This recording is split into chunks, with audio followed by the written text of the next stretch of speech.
Okay, guys, let's go back to Westfall to level up.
Ooh, 230 players.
BRB, I just have to greet the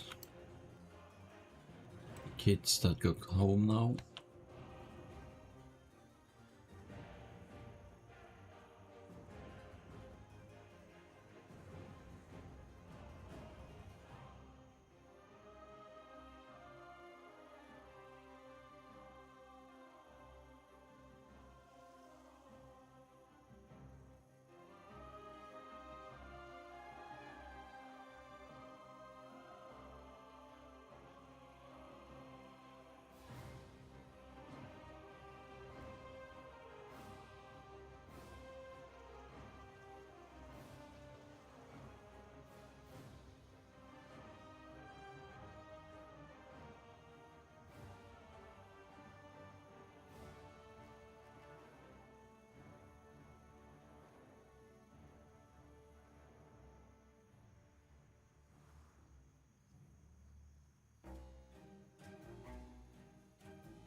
Hello, John.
I need to get a weapon that gives me plus in intellect, and preferably something that is one hand, so I can use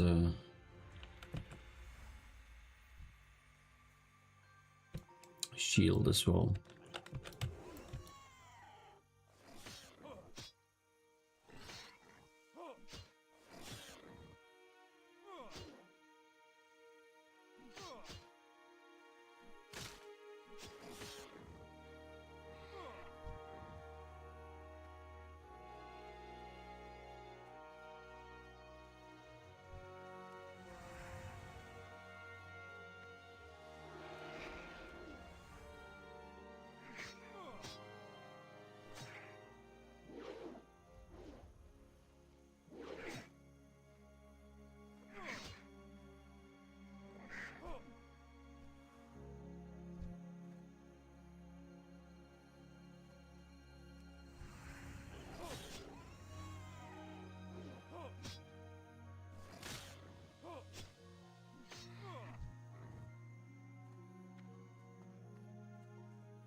Cool.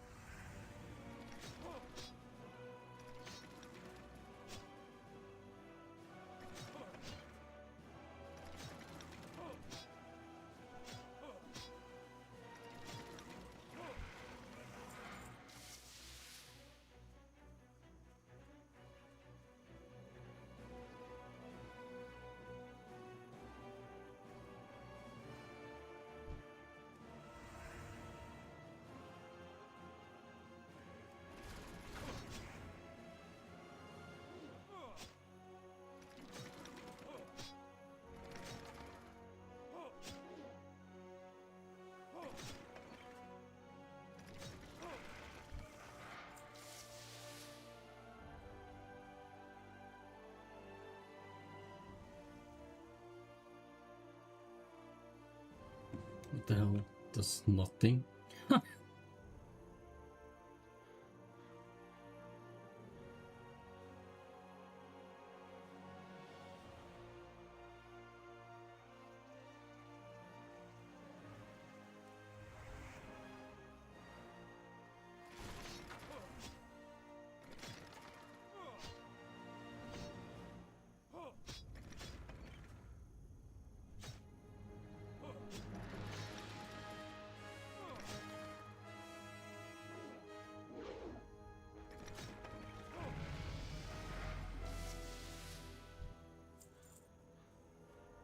Ooh, level up. Nice.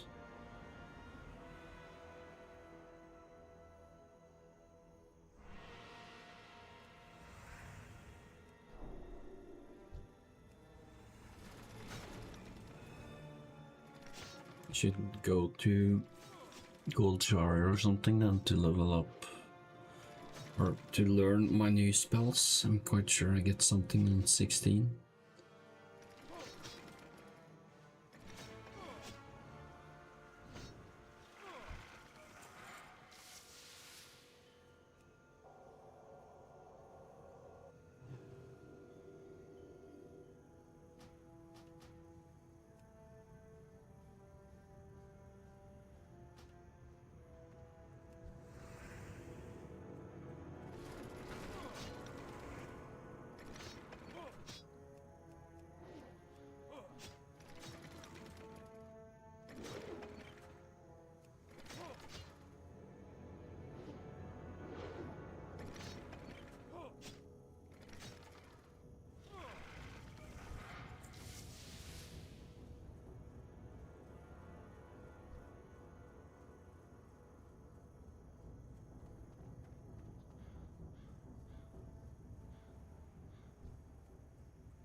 So we have 2 warlocks in the guild.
Yeah, I do hope they add or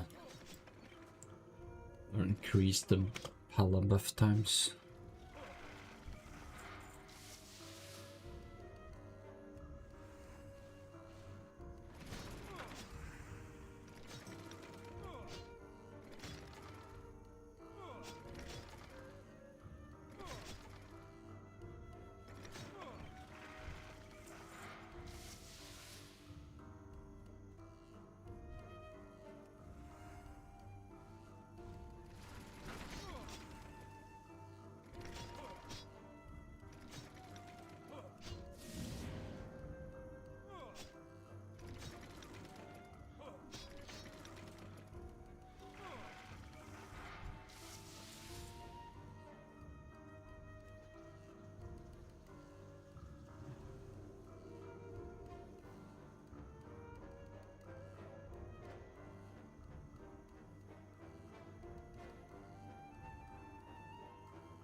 Leveling with the pure vanilla talents, it's damn boring.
Oh. Hello. Greetings.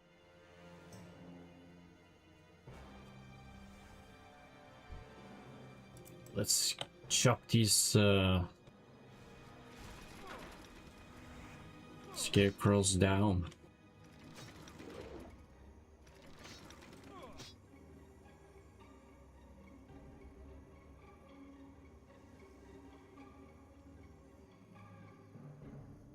Oh, what's going on now?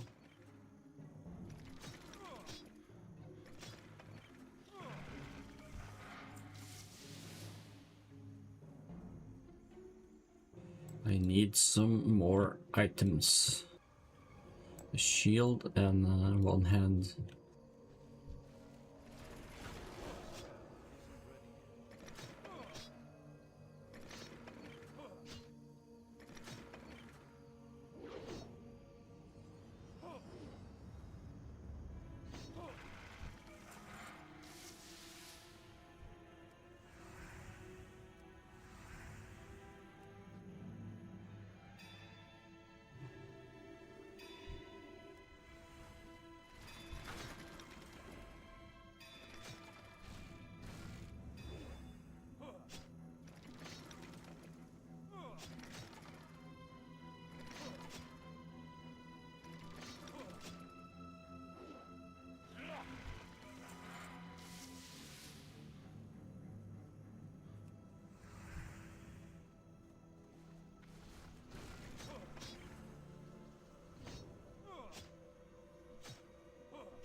Front stabbing for rogues. I had no idea. Hello. Ni hao.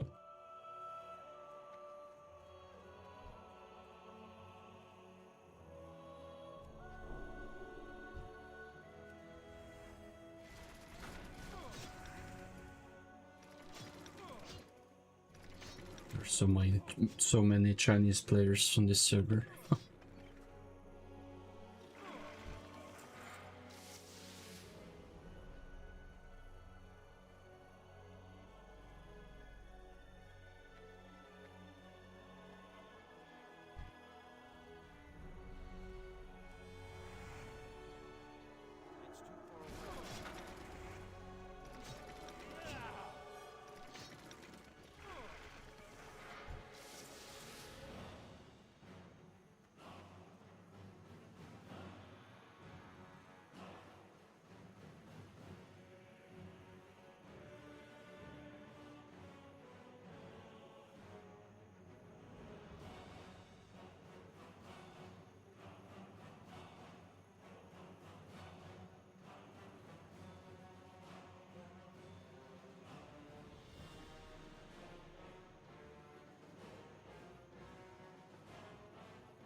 Okay, I need to change to my druid and see if I can get the 20 slot bag.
Okay, let's see if I can find the first mailbox.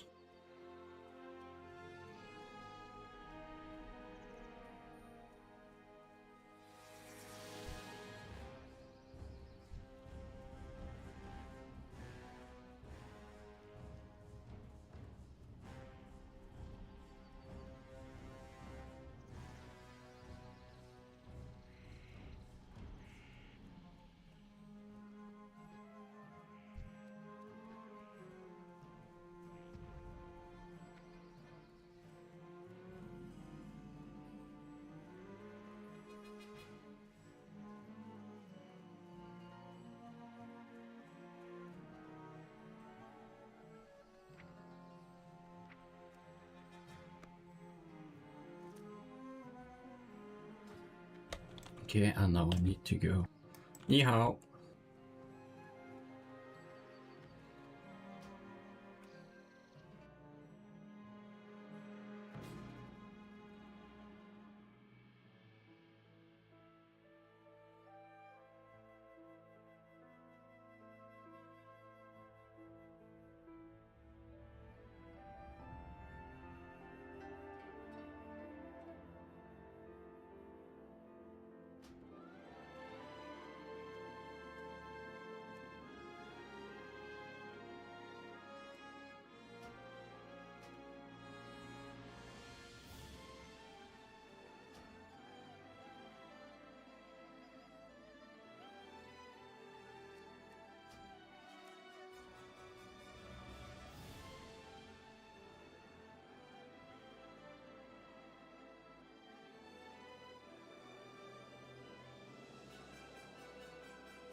Okay, let's see how playing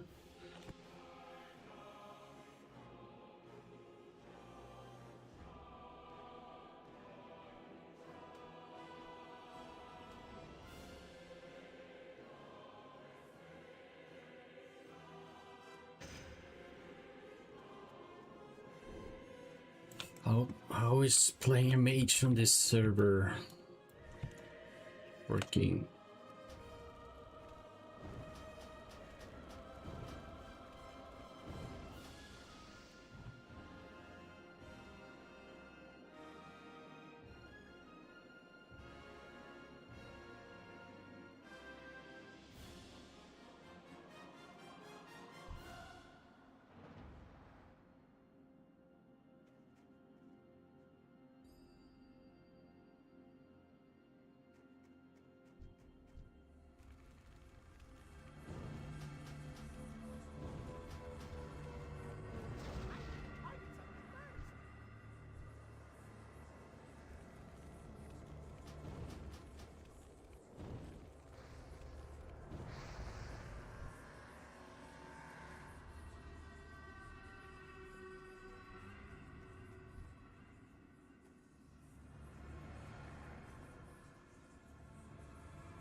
Should I make a hunter as well to try that out?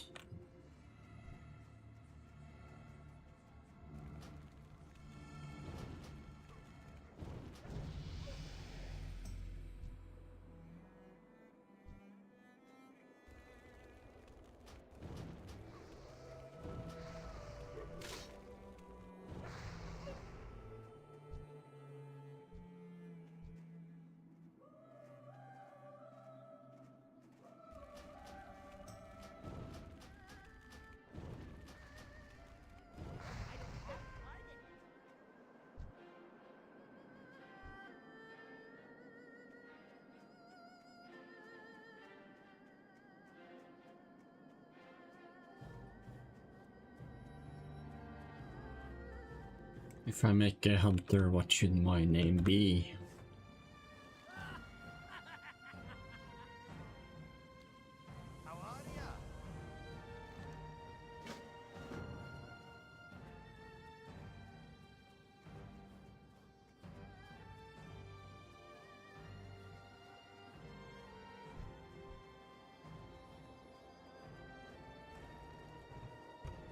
Wait, did I pick up another mission? Oh.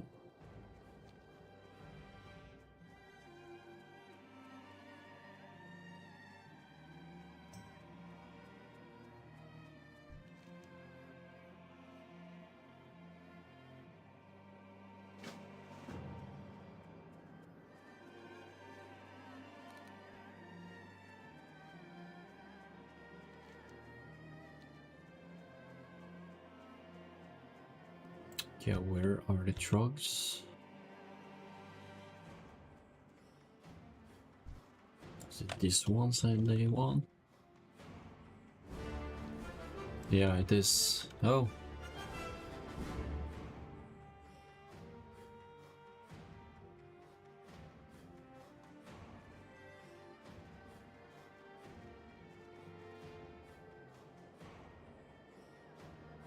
Thank you for the subscription, Adam. Or follow, yes. 'Kay,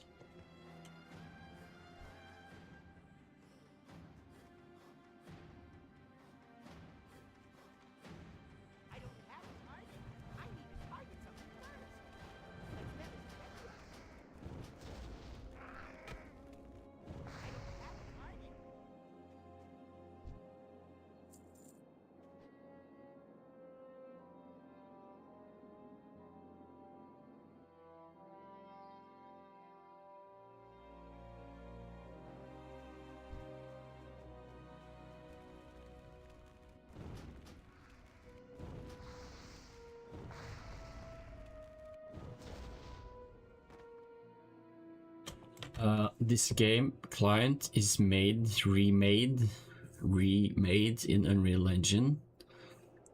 They are working to get the game as stable as possible.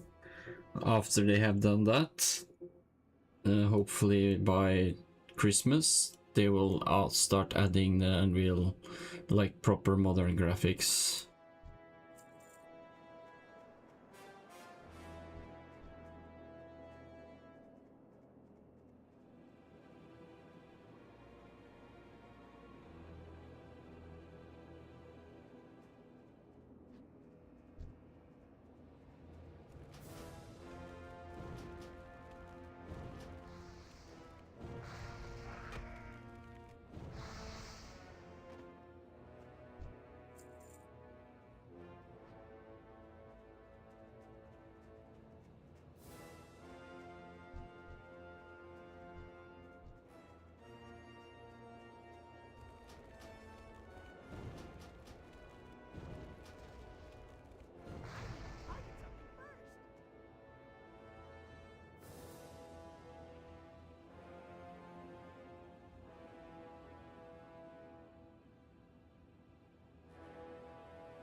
I can ask, I'm not sure.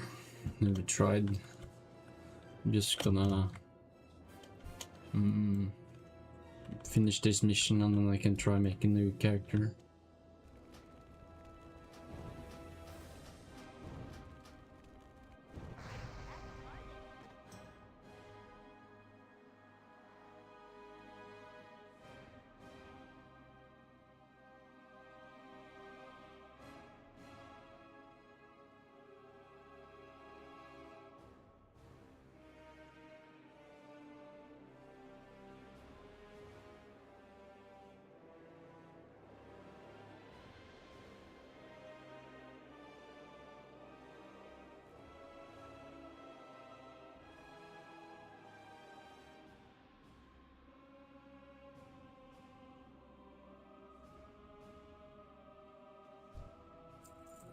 Okay.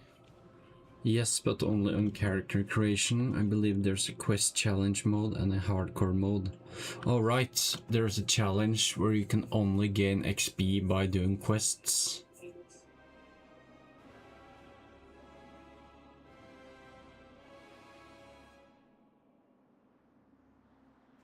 It's not a scam. It's the Unreal Astro team, which is on another Discord separate. From this one, they do cooperate. The devs on this server, or it's basically the same team that wanted to do cooperate or make Unreal Engine client for Turtle, but Turtle backed down. And Ember Vale is just one of their new partners.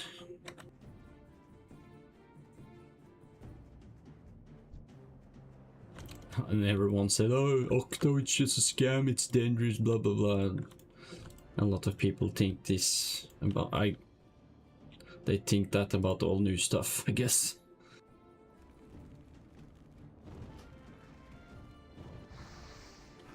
So they are constantly releasing new patches as players find new bugs and they have to fix.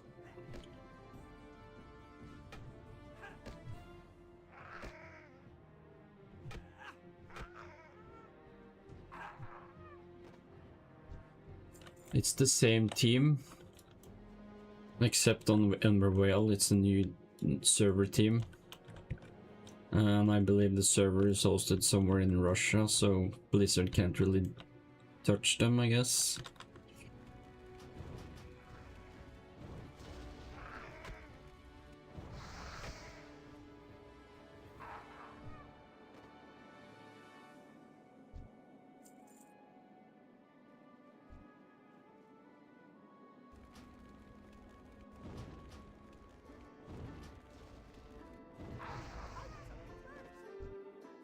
But if you only choose, I would never do that challenge. Only get XP from doing quests, because oof.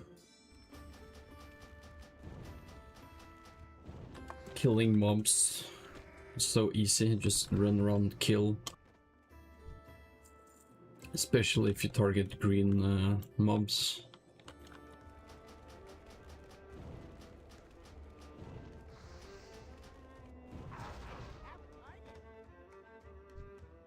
Just Google Unreal Azeroth and you can see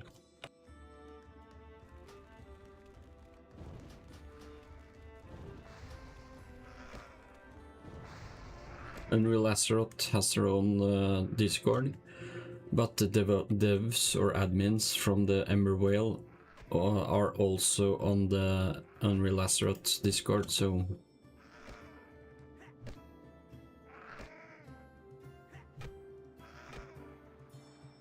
they help each other out, I guess. And a lot of players report bugs daily, so...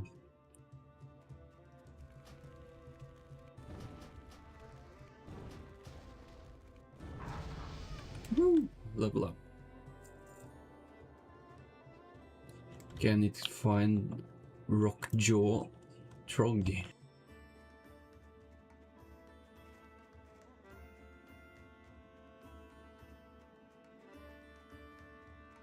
Here we have one. And you can see my FPS is usually always 120. I maxed, or what you call it, locked it to 120, so my screen can handle 144, but OBS, if I go too high, it can have issues.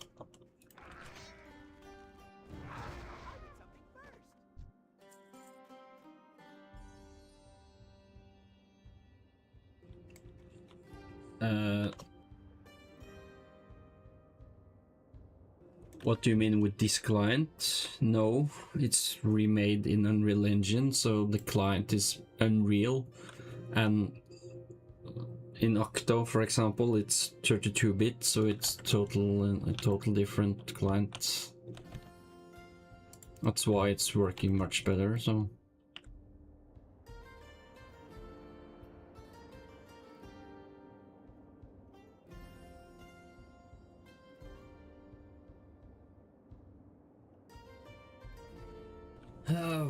well, if you want to cheat and hack, it's a PvE server, so they will probably be banned if they do stuff like that.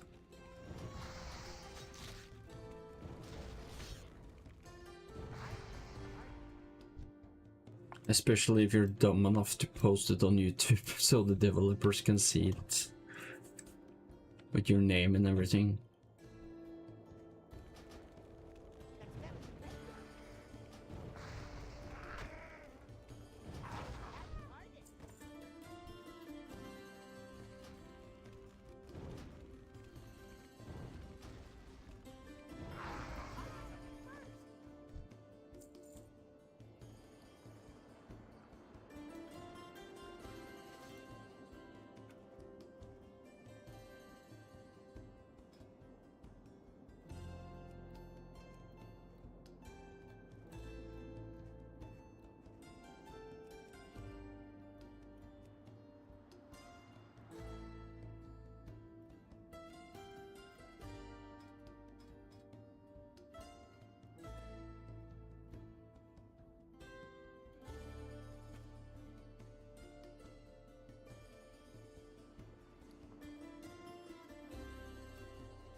Okay. Oh, I have to.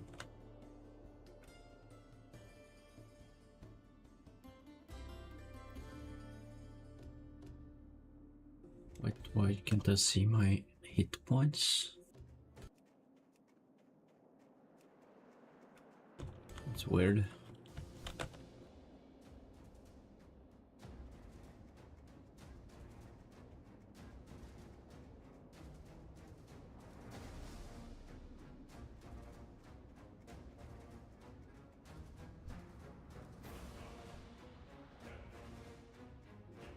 One thing I've seen though is people getting into places where you're not supposed to usually go.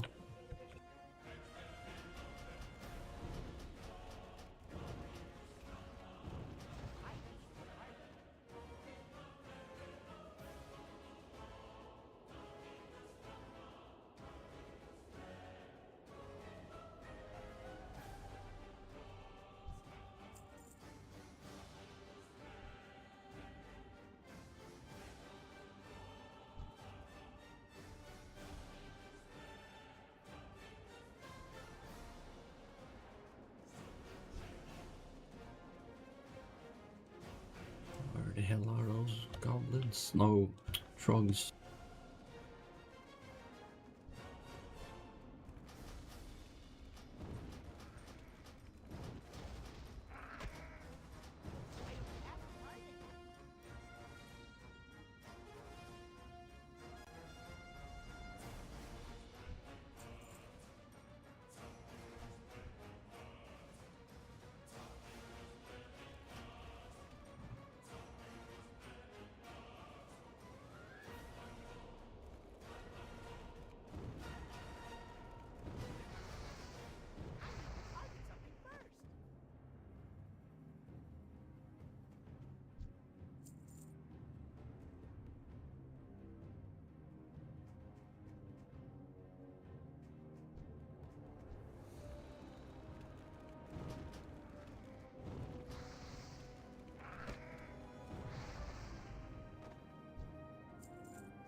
It's crazy they're crying about losing FPS when they have like, let's see, mine is, I used to be at 300 FPS before the being patch.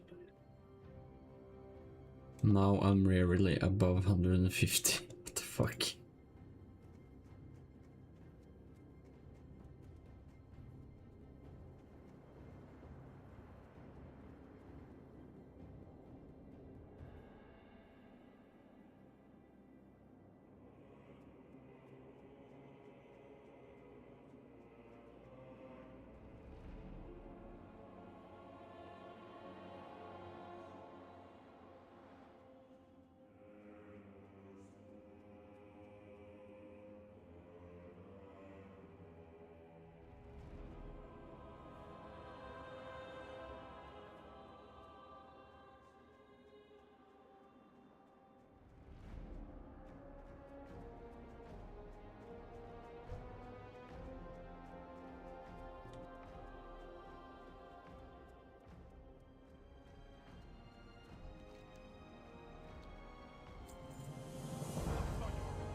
"14 trolls. Where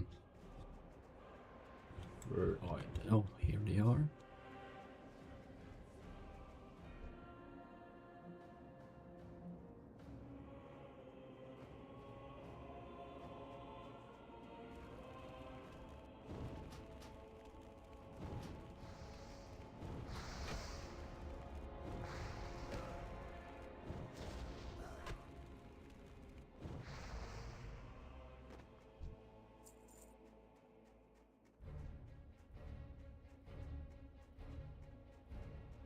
Hello. Hello. Jaluka. Jalupa.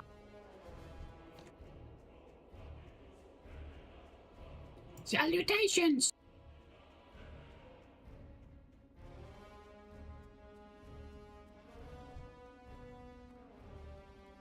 Oh, he killed all the trolls here?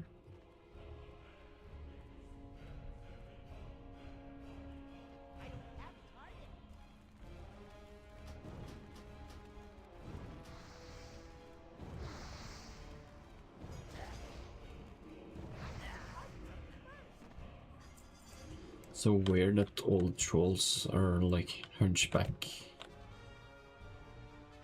Ni hao.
Need to kill 14 of those guys.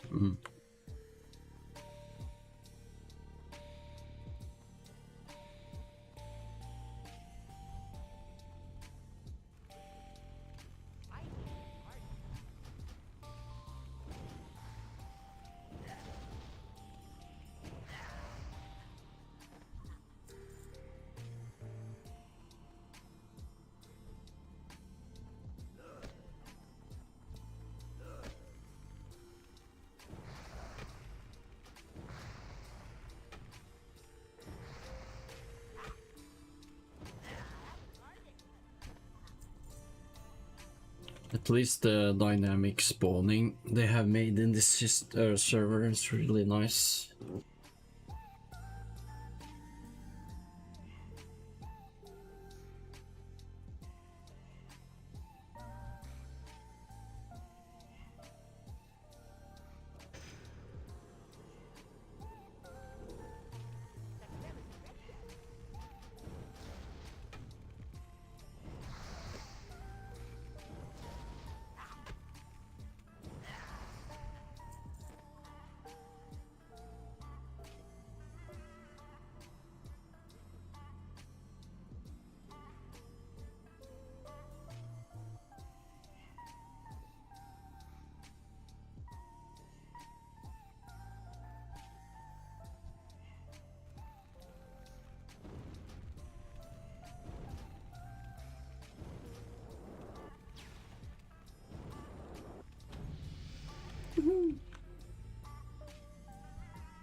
I don't have a target.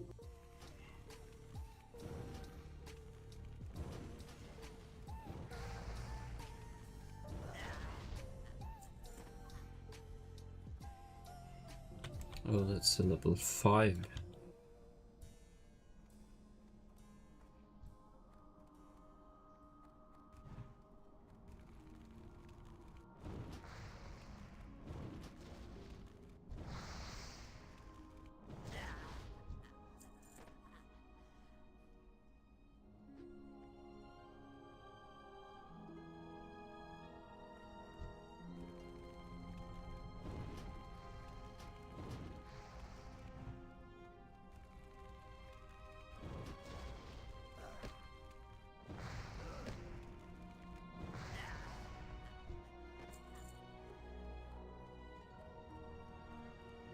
Yeah, the more players there are in a certain area, you will see NPC or mobs start spawning in extra.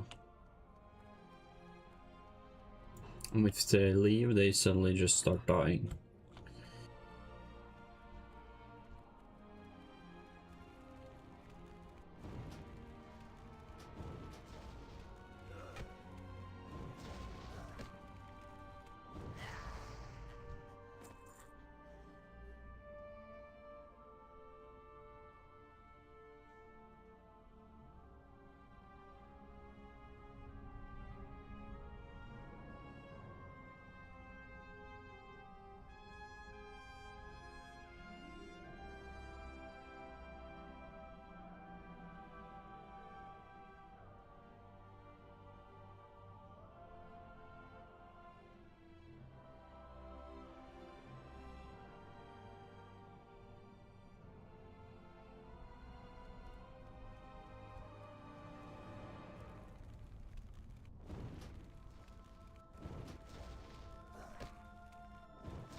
That's a first day bug we're talking about.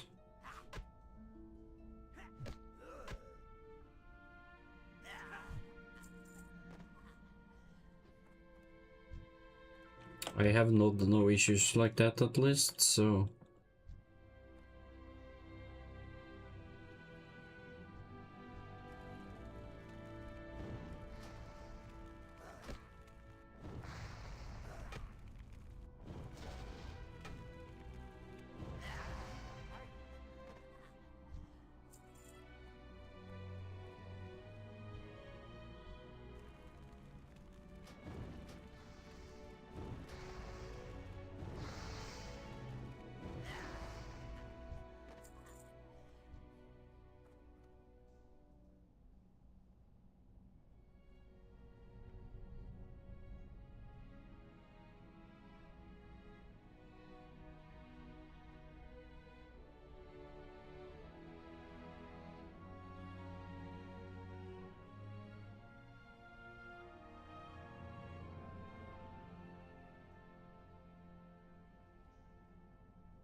okay, I need to find the exit.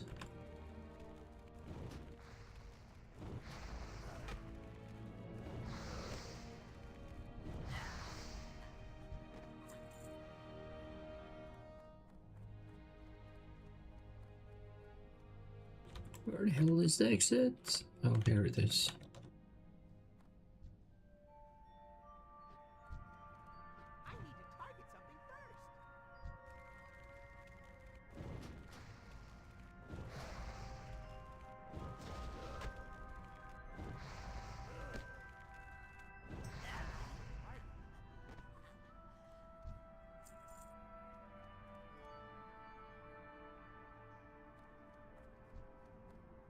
In the first day there was a bug. If you installed the game on a root, like main folder of a hard drive, it would wipe the all other stuff or something. But it's not the first game that has had that issue or bug appearing.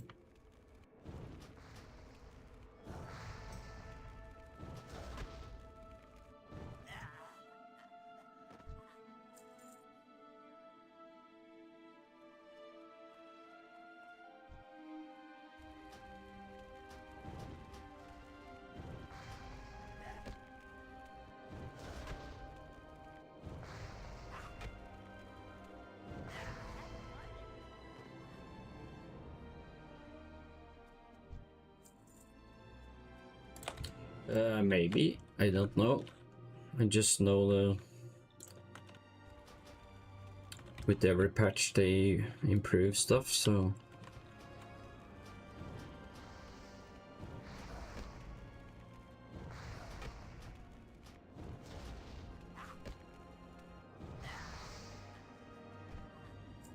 I mean, even Octo, when it was like in just after octowow had closed, they pushed live updates on the main server, so stuff broke quite a lot there as well.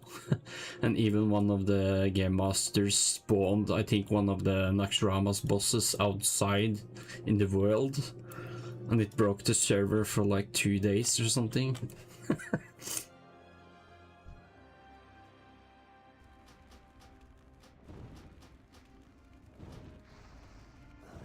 And it was after that they decided to get a second server, or PTR server, so they could test the patches before pushing it to the live server.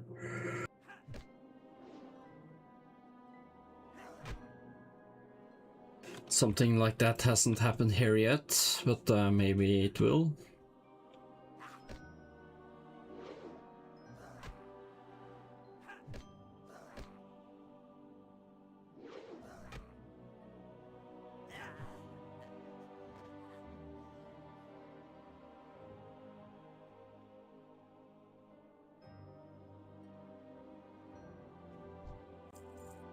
Okay, let's go to...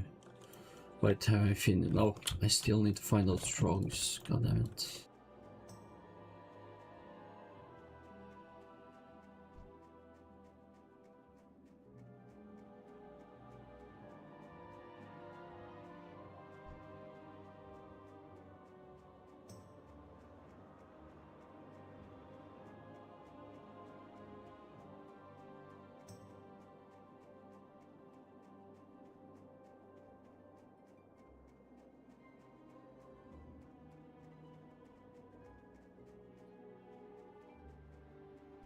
Ah, here we have one. Prepare to die.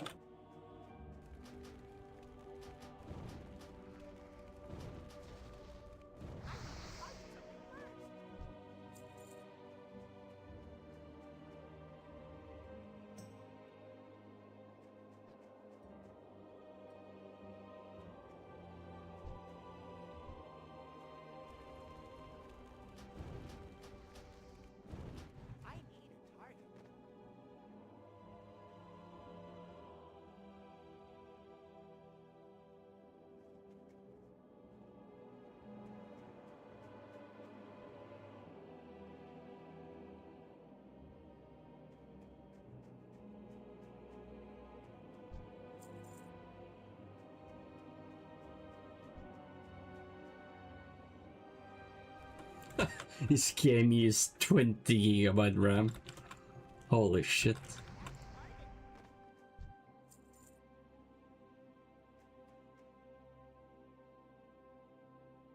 Oh, sorry, that's... Yeah, it's 1.6 GB RAM. Brave browser is also using 1.6 GB. OBS 918 MB.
What the hell? I thought I got the last kill. Did I kill the wrong type? Probably, most likely.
Okay, let's find an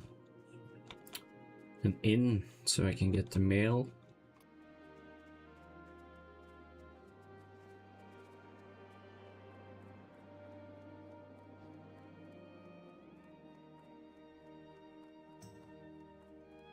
Oh, we have more quests here.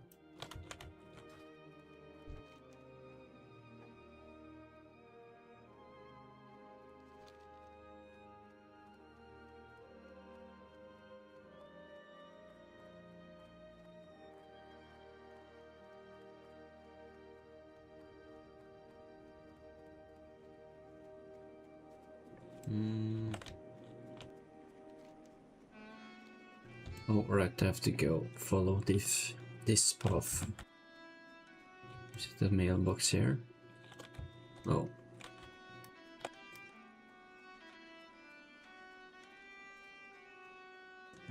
But yeah, I'm quite sure this will turn out fine, as long as they can keep their server out of Blizzard's grasp.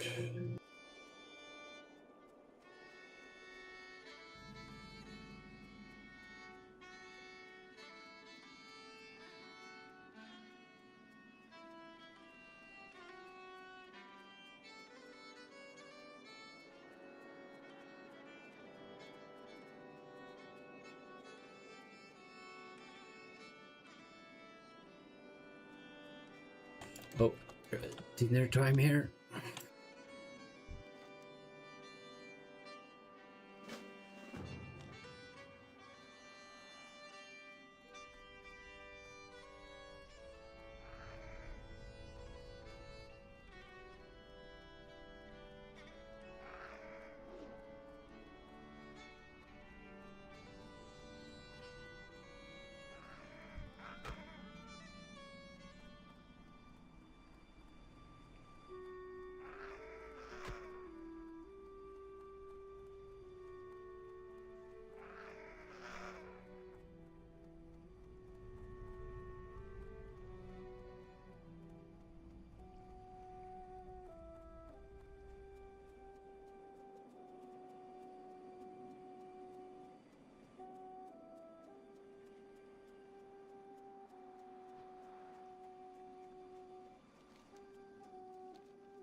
yeah, I'm just gonna hang out with these guys until I'm finished eating. So see you in a bit. You can enjoy the music or download the game yourself and try.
Pandafe Wanja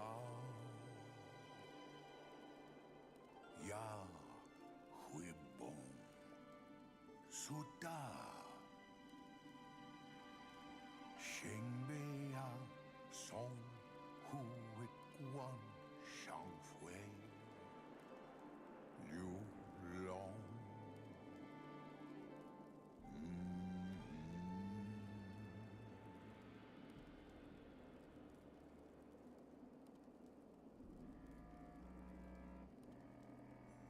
Su Wei Gu Gi Biao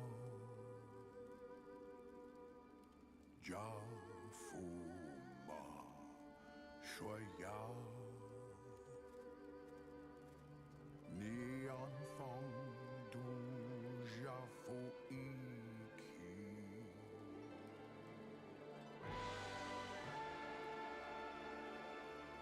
Wan Jia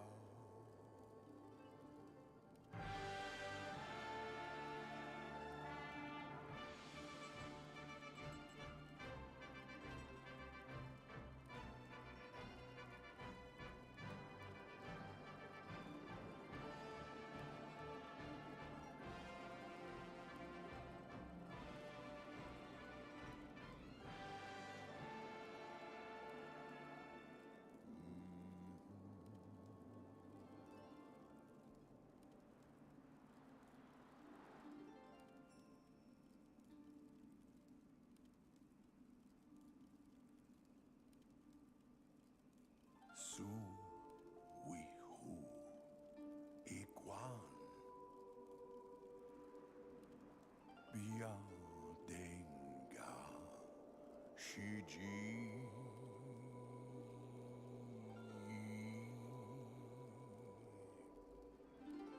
Lu Longo Gi Shumeni Sha Ni Sha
Finally, I am back.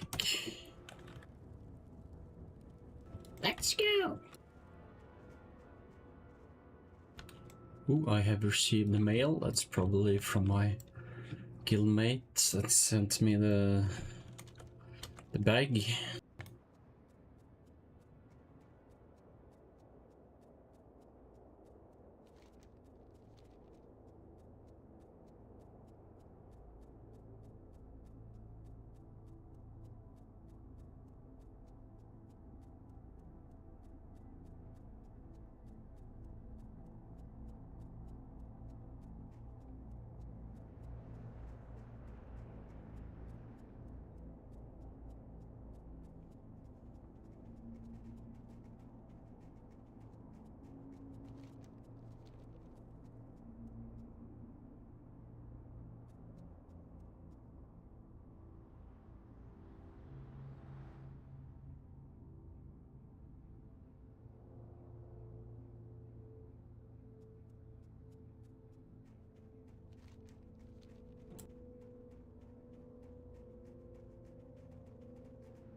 Ah, here we are at the first inn.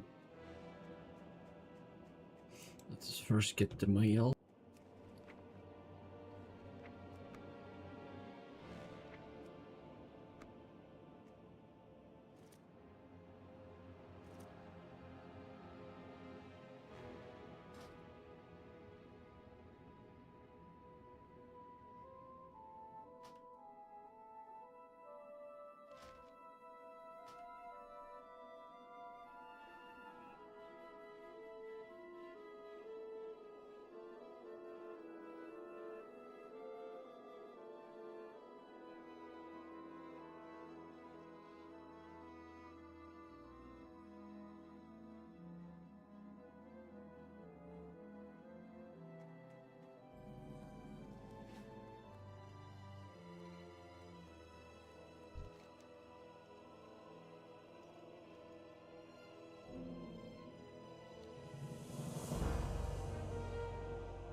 Okay, let me... Safe travels.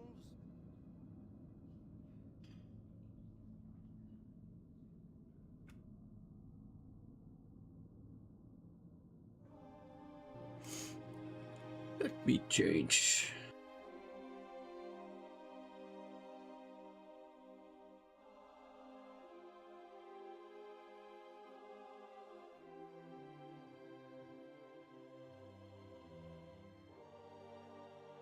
Wait, do I have a warlock? I do not.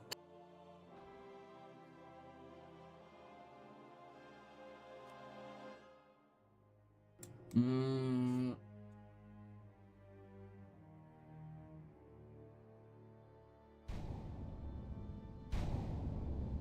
Ah, come on! Someone reserved it.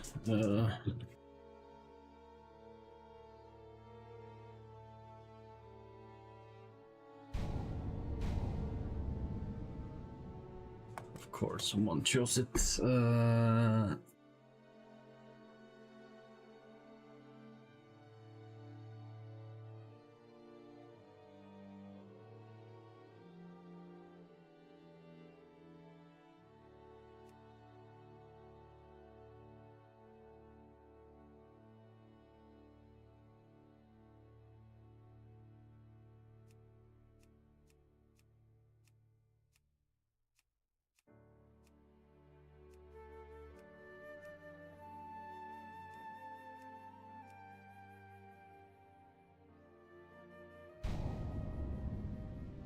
Yay.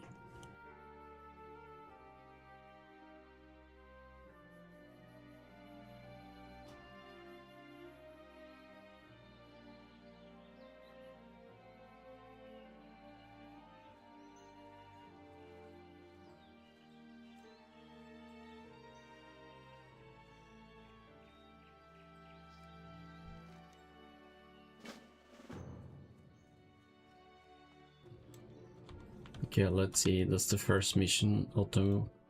Greetings. Need help? Need help? Need help?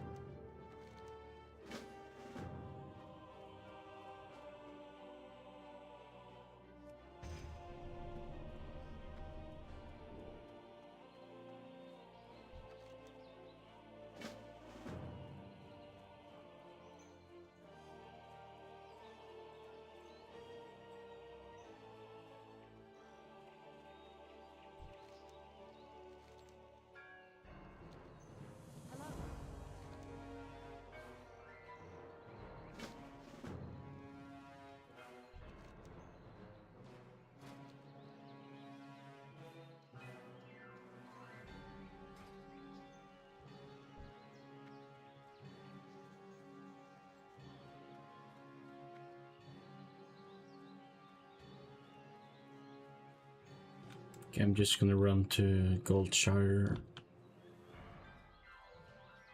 So I am sure I'm getting the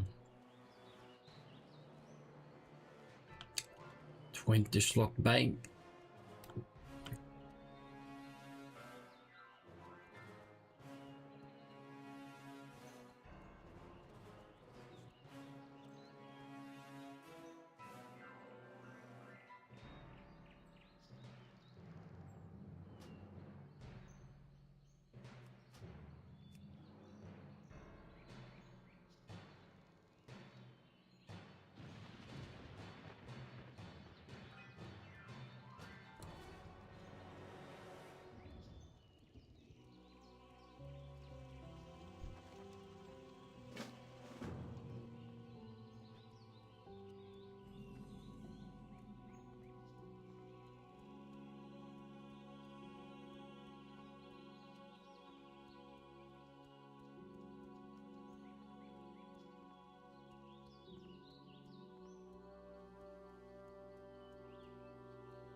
No, I have not tried Ravencraft.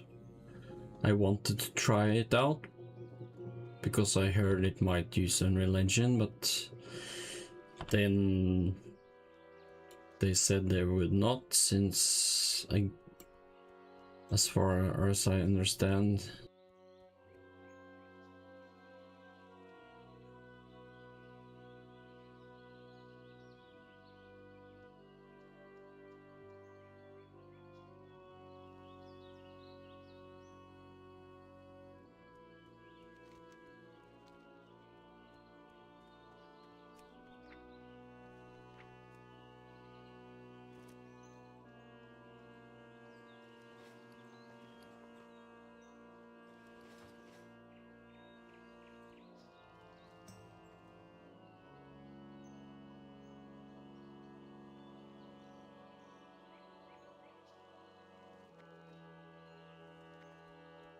hello.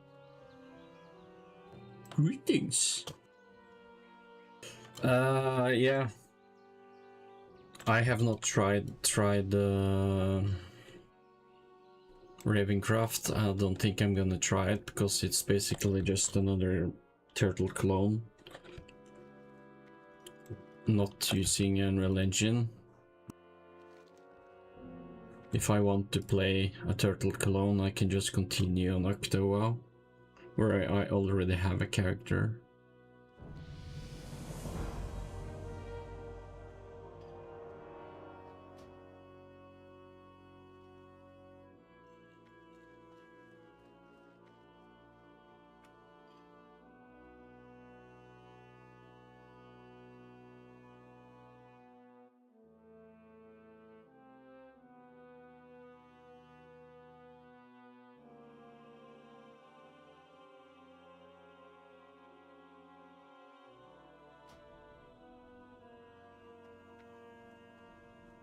Okay, I'm gonna get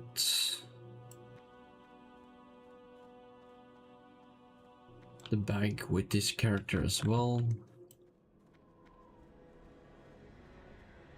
There sure are less players on Horde side, it seems.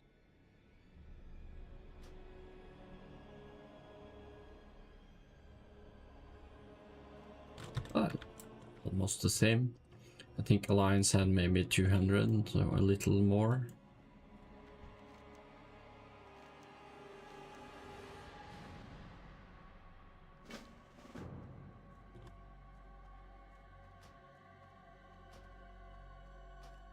Shield sadly decided to choose Horde on this server.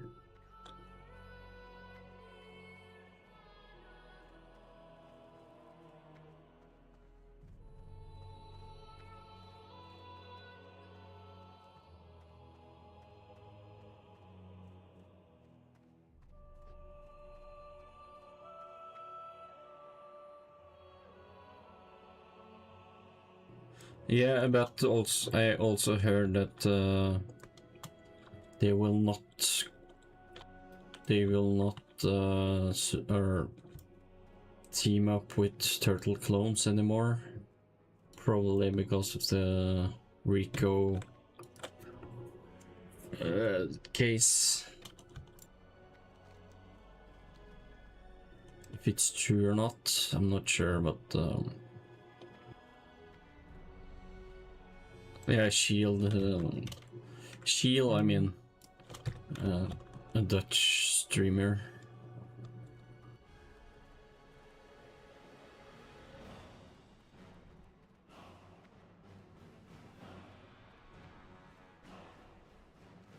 Okay, so where is the closest place I can get the... Where is the closest place for me to get? Is it Ogrimmar? No, there's something here I remember. Okay, let's run there.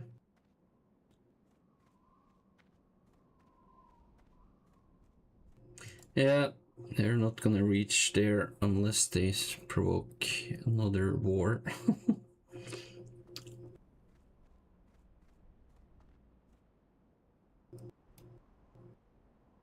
Okay, server issues? No, what? Glitch. Okay, what happened with the music?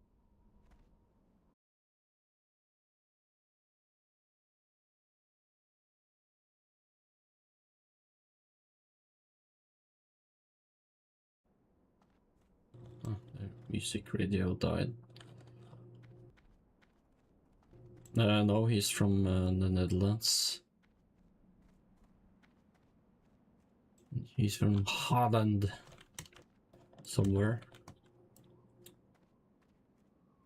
Radio killed the trade. No, mute.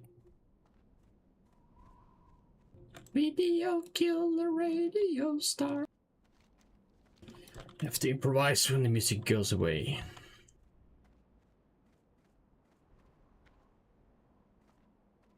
Lazy P. How are you doing, man? No problem, Tamara. The Octo radio died.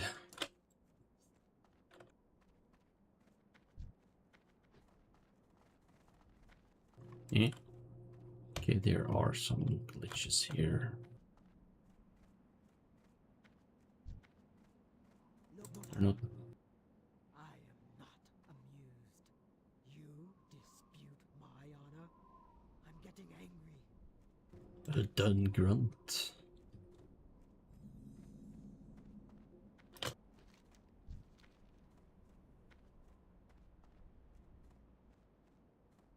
Oh, he has? SHEAL?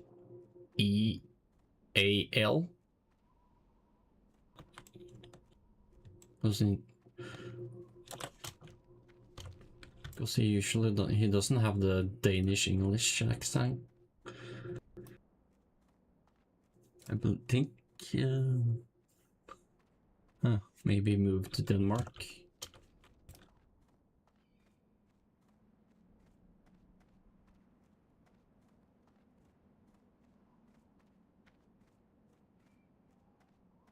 That could be the case. Moving to a country where the language is even weirder than your own.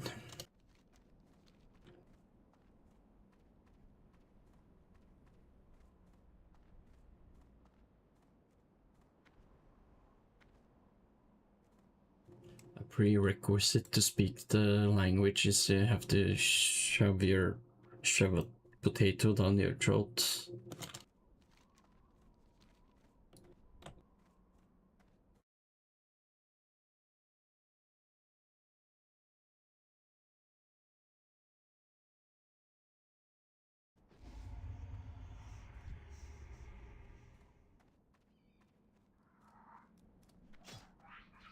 It seems to... What happens if I... No, the sight is down actually.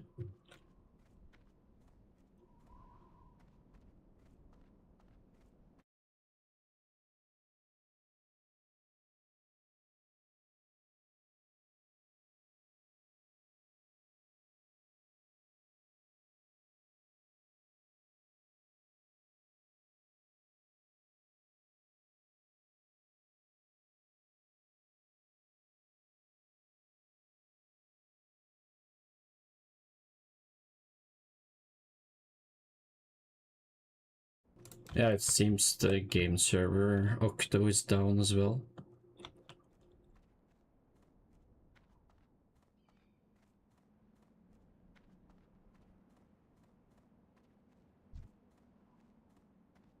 How you doing, man?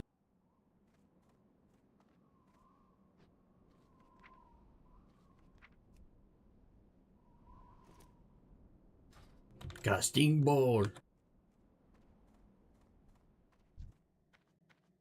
What can I help you with?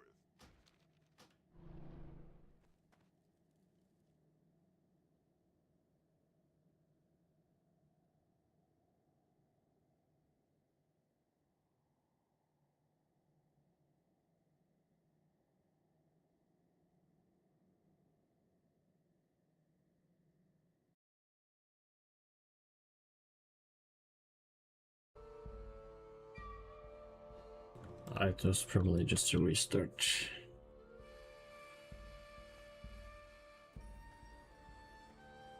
How you doing, man?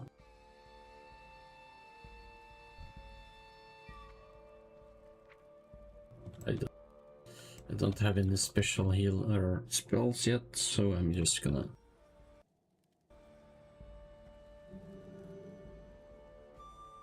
For the Alliance.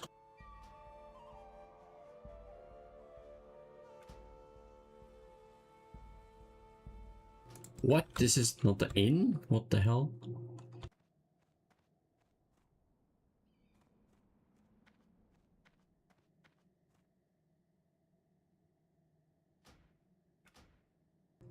Oh, that's messed up.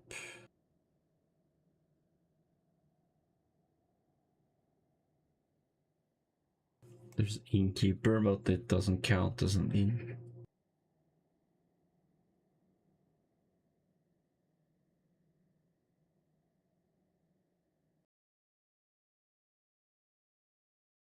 Okay, let's continue with my paladin so we can get as high as possible.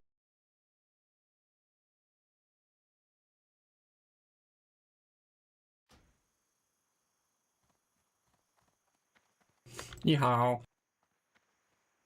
Shoo. I have no idea what that means. I just heard it people saying.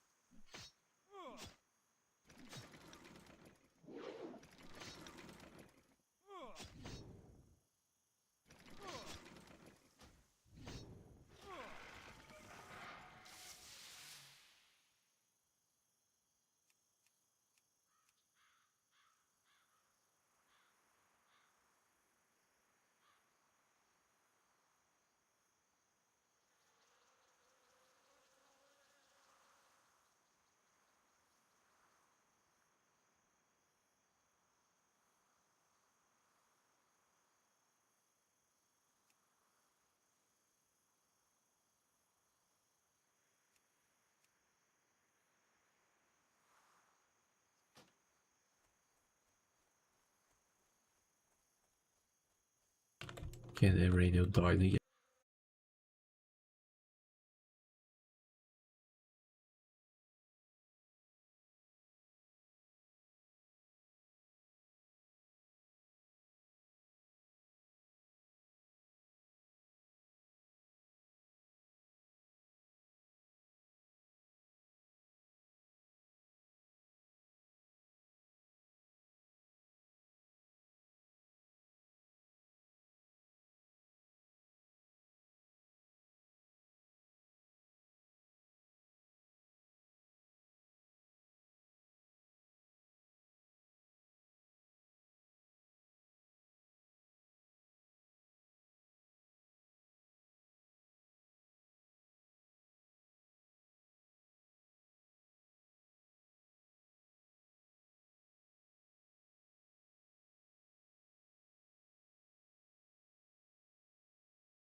Podcast time.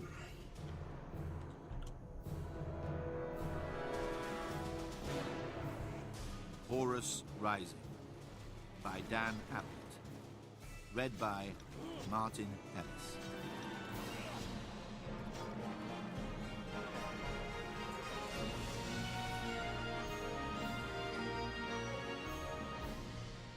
I was there the day Horus slew the Emperor, he would say afterwards, until afterwards became a time quite devoid of laughter.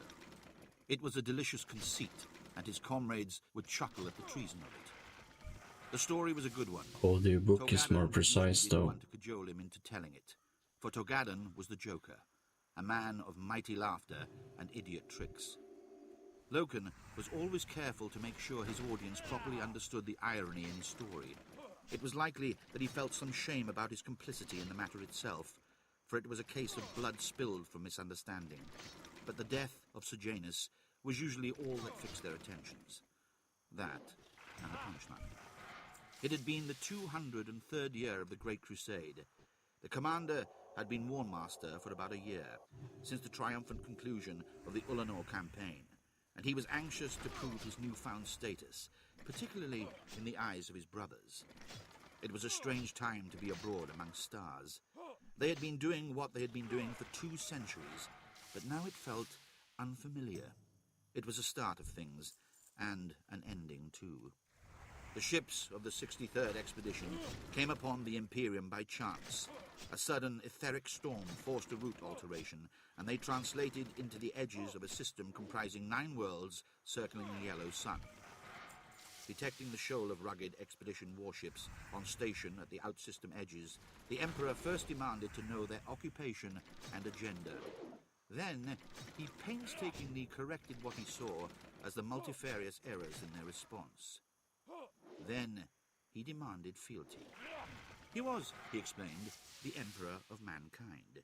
He had shepherded his people through the age of strife, staunchly maintaining the rule and law of man.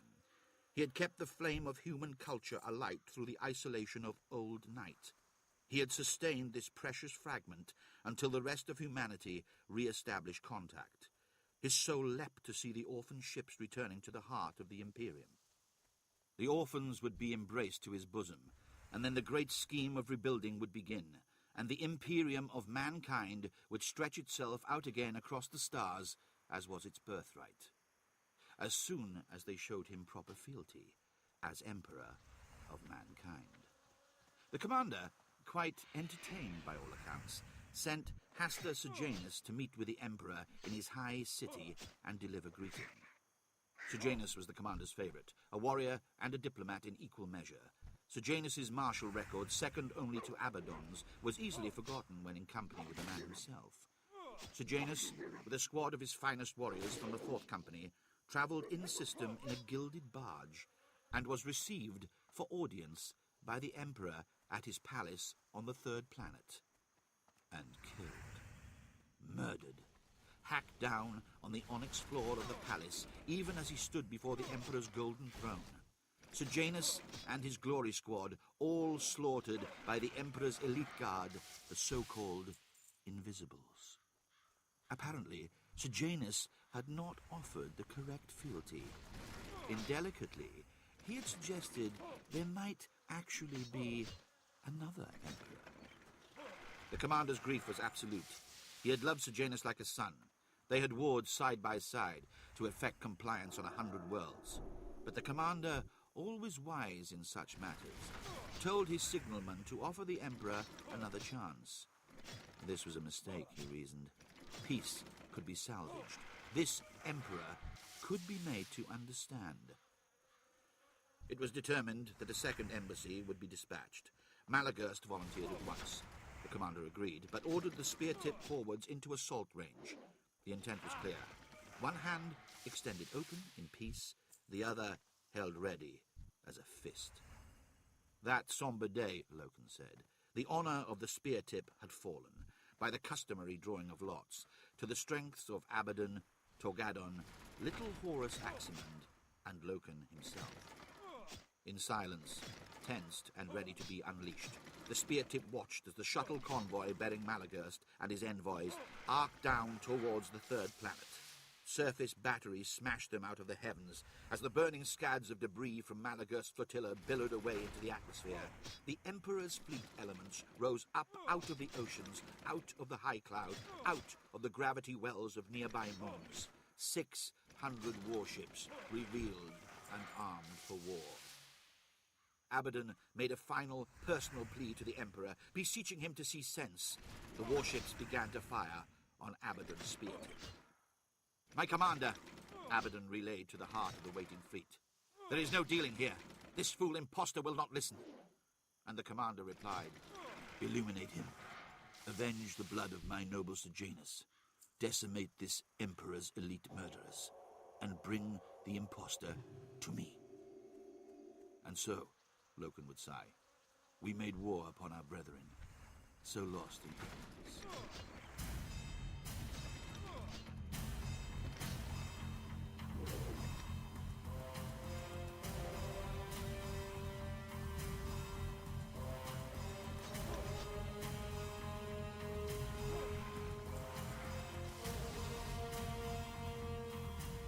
It was late evening, but the sky was saturated with light.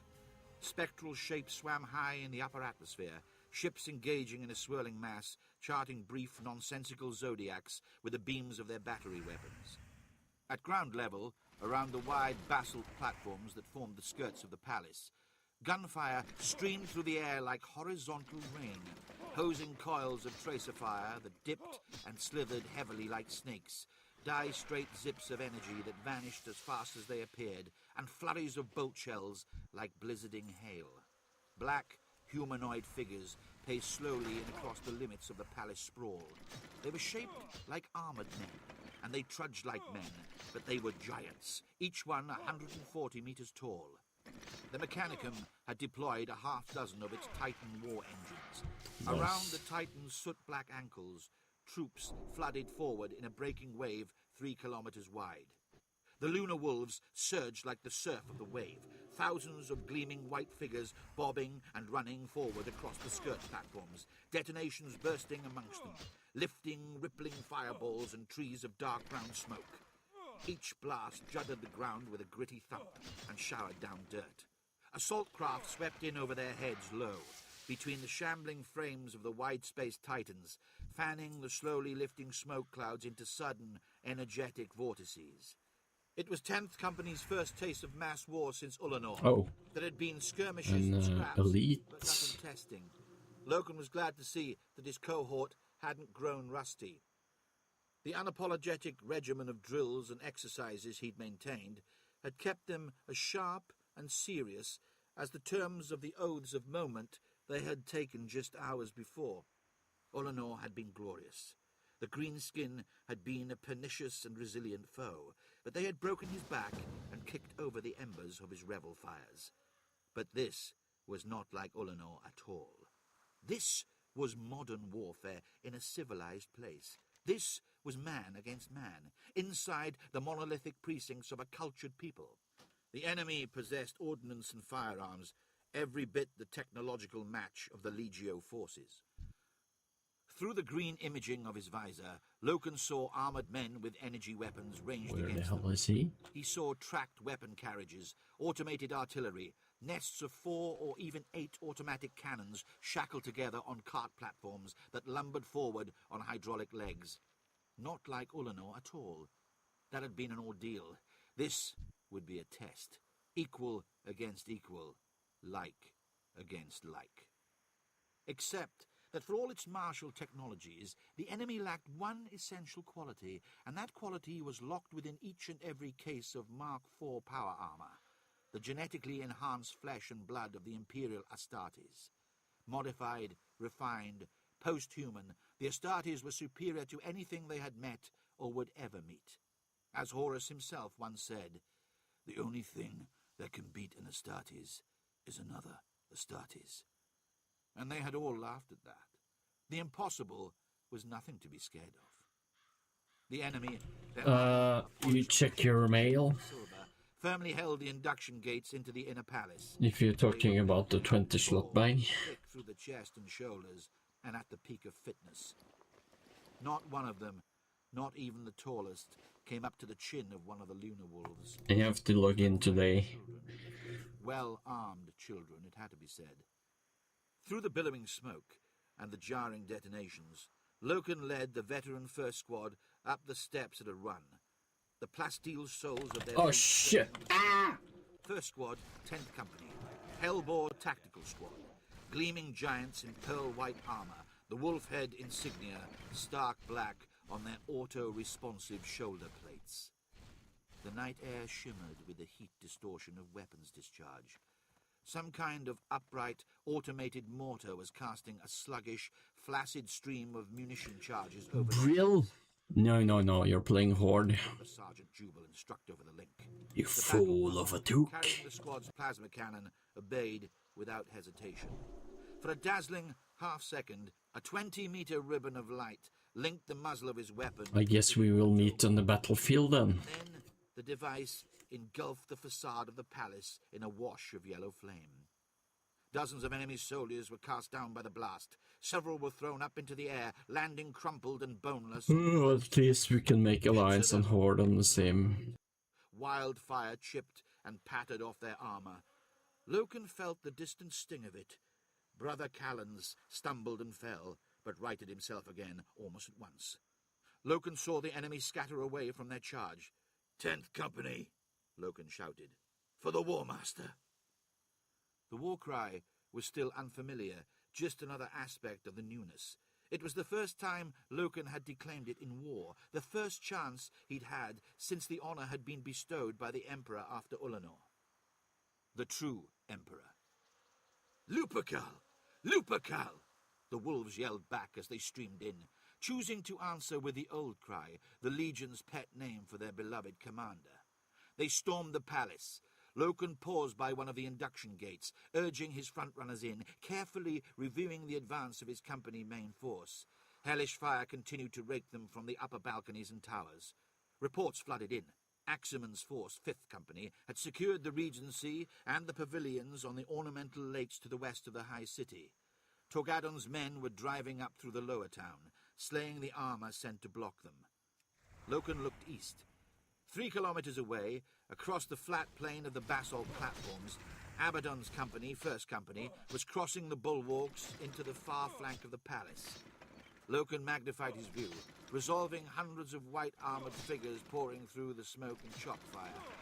At the front of them, the dark figures of 1st Company's foremost Terminator squad, the Justerin. They wore polished black armor, dark as night, as if they belonged to some other Black Legion. "Loken to 1st, he sent. 10th has entry." There was a pause. Then Abaddon's voice answered. Loken, are you trying to shame me with your diligence?" "Not for a moment, 1st Captain," Loken replied. There was a strict hierarchy of respect within the Legion, and though he was a senior officer, Loken regarded the peerless first captain with awe. All of the Mournival, in fact, though Torgadon had always favoured Loken with genuine shows of friendship. Now Sejanus was gone, Loken thought.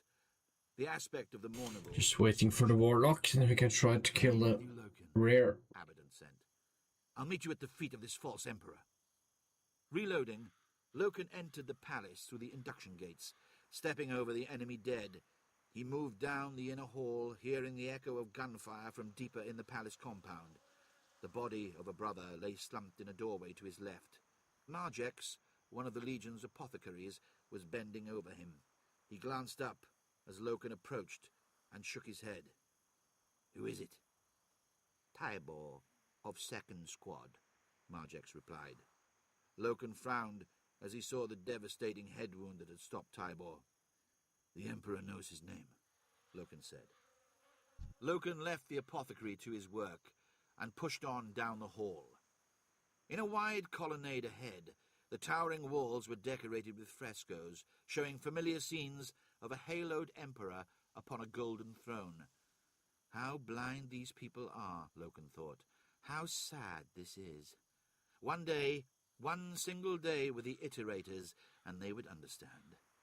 We are not the enemy. We are the same, and we bring with us a glorious message of redemption. Man walks the stars again, and the might of the Astartes walks at his side to keep him safe. In a broad, sloping tunnel of etched silver, Loken caught up with elements of 3rd Squad. Its commander, Brother Sergeant Nero Vipus, was his oldest and truest friend. "How's your humour, Captain?" Vipus asked. His pearl-white plate was smudged with soot and streaked with blood. "Phlegmatic, Nero. You?"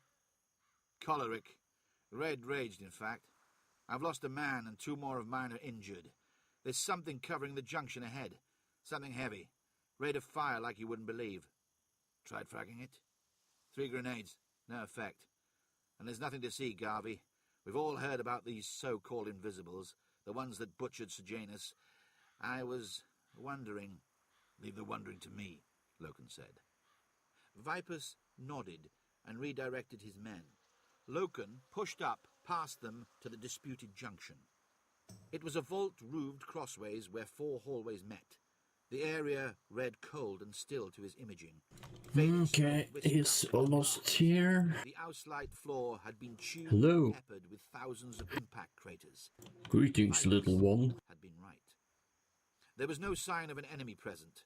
Studying the area, Loken saw a heap of empty shell cases that had spilled out. Okay, I'm not sure if I can actually hit him, but Was that where the killer was hiding? Loken bent down and picked up a chunk of fallen plaster. ooh, you're level 16 as well. Let's see if you can actually damage him, or if he will Loken resist. saw the fume shell cases spitting out from behind the bulkhead as they were ejected. The firing stopped. Loken waited. He heard a whine and the metallic clunk of an autoloader system. He read weapon heat fading, but no body warmth. "Want a medal yet?" Vipus asked, approaching. "It's just an automatic sentry gun," Loken replied. "That's a small relief at last," Vipus said. "I was beginning to wonder if these vaunted invisibles might be invulnerables too.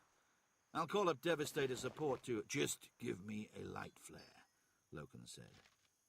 Vipus stripped one off his leg plate and handed it to his captain. Loken ignited it with a twist of his hand and threw it down the hallway opposite. It bounced, glaring white-hot past the hidden killer. There was a grind of servos. The implacable gunfire began to roar down the corridor at the flare. "Garvey," Vipus began. Loken was running. He crossed the junction and saw the sentry gun still blazing. A squat machine, heavily plated and set in an alcove. It had turned its pumping cannons away from him to fire on the flare. Loken reached over and tore out a handful of its servo flexes. The gun stuttered and died. Yeah, I can join you if you want. I can just run through all the missions and then... Vipus asked. "We go find this emperor," Loken said. Vipus snorted. "Just like that?" "The first captain bet me I couldn't reach him first." "The first captain, eh? Since when was Garviel Loken on pally terms with him?" since 10th breached the palace ahead of 1st. Don't worry, Nero. I'll remember you little people when I'm famous. Nero Vipers laughed. What happened next didn't make either of them laugh at all. The Invisibles were waiting for them, and they well deserved their sobriquet. Just 10 paces into the splendid apartments, the first brother died. There was an odd, hard bang, so hard it was painful to feel and hear, and brother Edrius fell. A second bang obliterated an ornamental table beside Nero Vipus. A third bang dropped brother Muriad. His left leg shattered and snapped off like a reed stalk. The science adepts of the false Imperium had mastered some rare and wonderful form of field technology and armed their elite guard with it. They cloaked their bodies with a passive application, twisting light to render themselves invisible, and they were able to project it in a merciless, active form that struck with mutilating force. Loken and the others were taken completely off guard. The Invisibles were even hidden to their visor arrays. Several had simply been standing in the chamber, waiting to strike. Loken began to fire, and Vipus's men did likewise. Raking the area ahead of him, Loken hit something. He saw pink mist kiss the air, and something fell down with enough force to overturn a chair. Viper scored a hit too, but not before Brother Taragus had been struck with such power that his head was punched clean off his shoulders. The cloak technology evidently hid its users best if they remained still. As they moved, they became semi-visible, heat haze suggestions of men surging to attack. Loken adapted quickly, firing at each blemish of air. He adjusted his visor gain to full contrast, almost black and white, and saw them better. Hard outlines against the fuzzy background. He killed 3 more. In death, several lost their cloaks. Loken saw the Invisibles revealed as bloody corpses. Nero Vipus led the way, cutting a path into a towering room beyond the scene of the ambush. His fury gave Locaster the opening it needed, but it cost him his right hand, crushed by an Invisible's blast. Loken felt choler too. Like Nero, the men of Locaster were his friends. Rituals of mourning awaited him. Even in the darkness of Ulanor, victory had not been so dearly bought. Charging past Vipus, who was down on his knees, groaning in pain as he tried to pluck the mangled gauntlet off his ruined hand, Loken entered a side chamber, shooting at the air blemishes that attempted to block him. A jolt of force tore his bolter from his hands, so he reached over his hip and drew his chainsword from its scabbard. It whined as it kicked into life. He hacked at the faint outlines jostling around him and felt the toothed blade meet resistance. There was a shrill scream. Gore drizzled out of nowhere and plastered the chamber walls and the front of Loken's suit. "Lupercal," he grunted, and put the full force of both arms behind his strokes. He landed a trio of 2-handed blows. More blood showered into view. There was a warbled shriek as loops of pink, wet viscera suddenly became visible.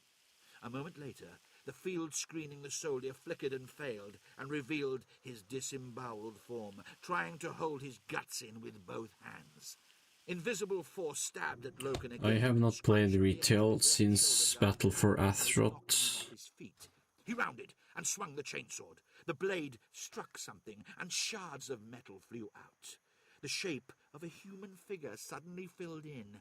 One of the Invisibles became visible and swung his long blade lance at Loken. The blade rebounded off Loken's helm. Loken struck low with his chainsword, ripping the lance out of the Invisible's silver gauntlets. At the same time, Loken lunged, shoulder-barging the warrior against the chamber wall so hard that the plaster of the ancient frescoes cracked and fell out. Loken stepped back. The Invisible made a sucking noise and fell down on his knees. Loken sawed his chainsword down and sharply up again in one fluid, practiced mercy stroke, and the Invisible's detached head bounced away. Shots rang out from nearby rooms. Loken walked across the chamber and retrieved his bolter, hoisting it in his left fist with a clatter. 2 lunar wolves entered the chamber behind him, and Loken briskly pointed them off into the left-hand colonnade with a gesture of his sword. Loken prowled forward. At the end of the chamber, 16 broad marble steps led up to a stone doorway. The splendid stone frame was carved with complex linen-fold motifs. Loken ascended the steps, slowly. Mottled washes of light cast spastic flickers as he stepped through the open doorway. The inner walls of the tower rose up around him. He had evidently stepped through into one of the tallest and most massive of the palace's spires. No, more than that. He'd come out on a wide onyx platform that encircled the tower, one of several ring platforms arranged at intervals up the height of the structure, but there were more below. Peering over, Loken saw as much tower drop away into the depths of the earth as stood proud above him. He circled slowly, gazing around. Great windows glazed the tower from top to bottom between the ring platforms, and through them the light and fury of the war outside flared and flashed. He followed the platform round until he found a sweep of curved stairs. Do you have the quest where you need to gather different animal parts? Scanning for any blurs of light that might betray the presence of more invisibles. Nothing. 5 floors now. 6. Loken suddenly felt foolish. The tower was probably empty. This search and purge should have been left to others while he marshalled 10th Company's main force. Except its ground-level approach had been so furiously protected. He looked up, pushing his senses hard. A third of a kilometre above him, he fancied he caught a brief sign of movement, a partial heat lock. Nero. A pause. Captain, where are you? Base of the tower. Heavy fighting, weak. There was a jumble of noise, the distorted sounds of gunfire and shouting. Captain, are you still there? Report. Heavy resistance. We're locked here. Where are... The link broke. Loken hadn't been about to give away his position anyway. There was something in this tower with him. At the very top, something was waiting. He mounted the last flight of steps, his grip on his weapons tight.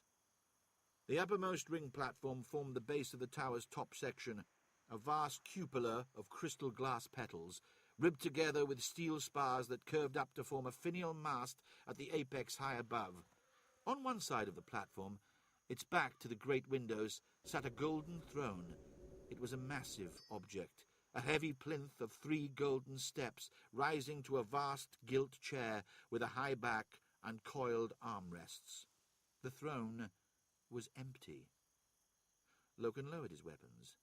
He saw that the tower top turned... He's an enchanter, or what do you call it? Disappointed, Loken took a step towards the throne and then halted when he realized he wasn't alone after all. A solitary figure stood away to his left, hands clasped behind its back, staring out at the spectacle of war. The figure turned. It was an elderly man, dressed in a floor-length mauve robe. His hair was thin and white, his face thinner still. He stared at Loken with glittering, miserable eyes. "I defy you," he said, his accent thick and antique. "I defy you, invader." "Your defiance is noted," Loken replied.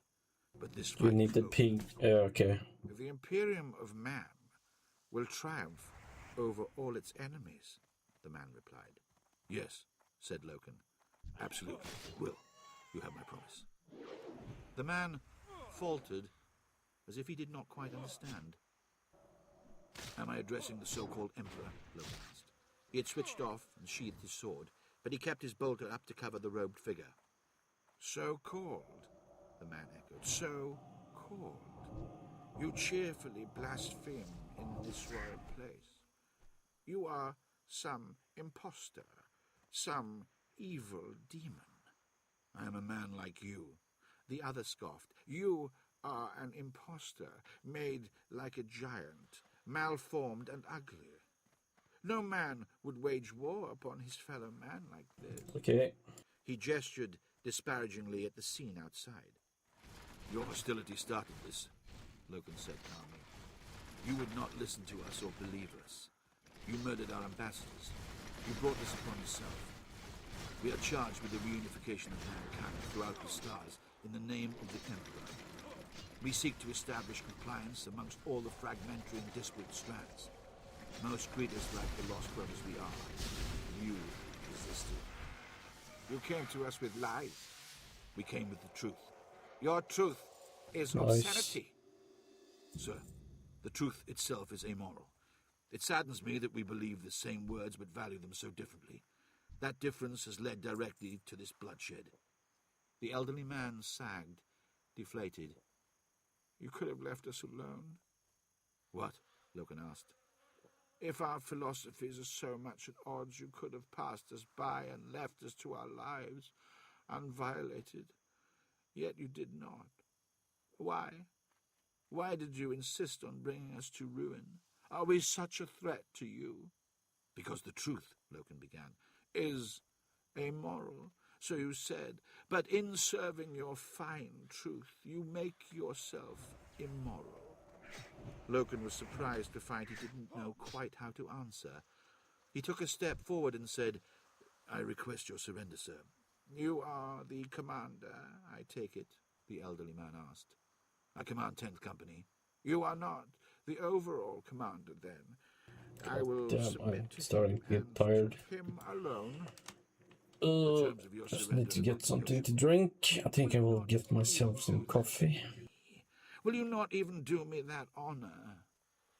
Before Loken could reply, a dull wail echoed up into the tower top, gradually increasing in volume. The elderly man took a step or two backwards, fear upon his face. The black figures rose up out of the tower's depths, ascending slowly, vertically, up through the open centre of the ring platform. 10 Astartes warriors, the blue heat of their whining jump-pack burners shimmering in the air behind them. Their power armour was black, trimmed with white. Catalan Reaver Squad, 1st Company's veteran assault pack, first in, last out. Callus Echidon, Catalan's captain, glanced sidelong at Loken. The 1st Captain's compliments, Captain Loken. You beat us to it after all. Where's the 1st Captain? Loken asked. Below, mopping up, Echidon replied. He set his vox to transmit. This is Echidon, Catalan. We have secured the false emperor. No, said Loken firmly. Echidon looked at him again. His visor lenses were stern and unreflective jet glass set in the black metal of his helmet mask. He bowed slightly. My apologies, Captain, he said, archly. The prisoner and the honour are yours, of course. That's not what I meant, Loken replied. This man demands the right to surrender in person to our commander-in-chief. Echidon snorted, and several of his men laughed. This bastard can demand all he likes, Echidon said, but he's going to be cruelly disappointed. We are dismantling an ancient empire, Captain Echidon, Loken said firmly. Might we not display some measure of respect in the execution of that act? Echidon stared at Loken for a moment, then ordered his second to transmit a signal to the fleet. Loken was quite sure Echidon had not backed down because he'd been convinced by any argument or fine principle. Though Echidon, as captain of 1st Company's assault elite, had glory and favour on his side, Loken, a company captain, had superiority of rank. A signal has been sent to the War Master, Loken told the elderly man. Is he coming here now? The man asked eagerly. Arrangements will be made for you to meet him, Echidon snapped. They waited for a moment or two for a signal response. Astartes attack ships, their engines glowing, streaked past the windows. The light from huge detonations sheeted the southern skies and slowly died away. Loken watched the criss-cross shadows play across the ring platform in the dying light. He started, suddenly realizing why the elderly man had insisted so furiously that the commander should come in person to this place. He clamped his bolter to his side and began to stride towards the empty throne. What are you doing? The elderly man asked. Where is he? Loken cried. Where is he? I'm back Really? and I will Is he play in some the- music and Get back! The elderly man cried out, leaping forward to grapple with Loken. There was a loud bang, and the elderly man's ribcage blew out. He swayed, his robe shredded and on fire, and pitched over the edge of the platform. He fell away down the open drop of the palace tower. Echidon lowered his bolt pistol. I've never killed an emperor before, he laughed.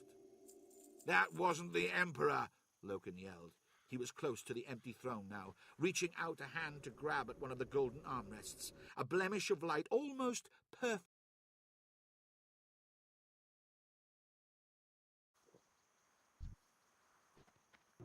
It seems radio octowow is still down. It seems the octo radio is also down. I'm trying to listen to it, but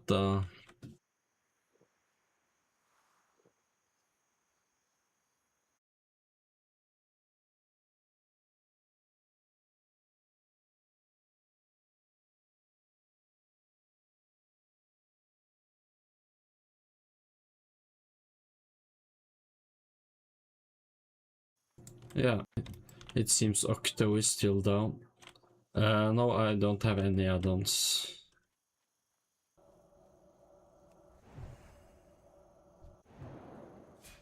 Skal jeg ut på eventyr? For jeg har fått et kall. Fange noen rare dyr som bor inni en ban.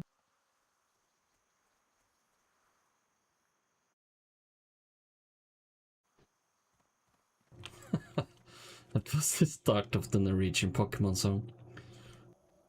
Probably butchered it, but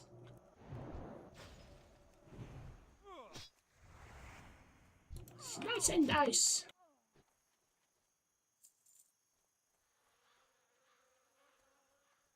I wanna be the very best.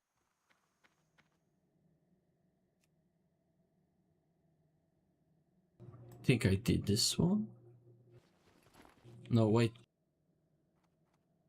Yeah, if you're getting likes, you should try uninstalling. Hiya!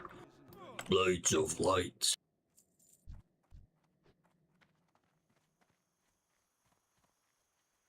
My inn is as clean as an elven arse.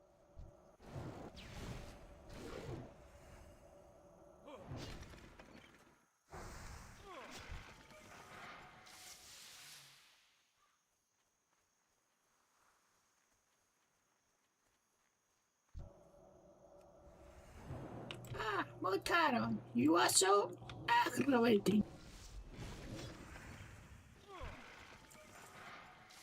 You are ruining my demeanor.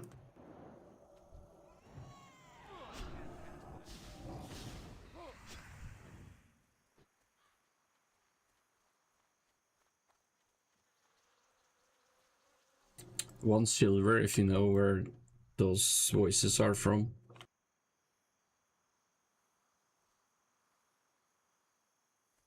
One silver if you know where the voice line is from.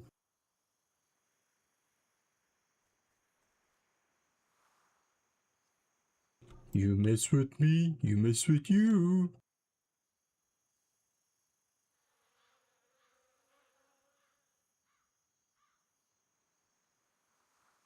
No, it's from a game. Not Scandinavian. It's American, I guess.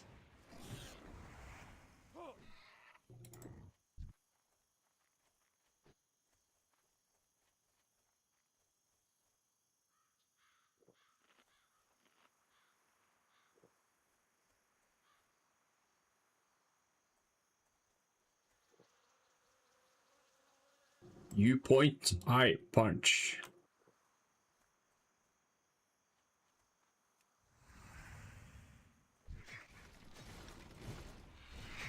Squeak. And one in chat knows.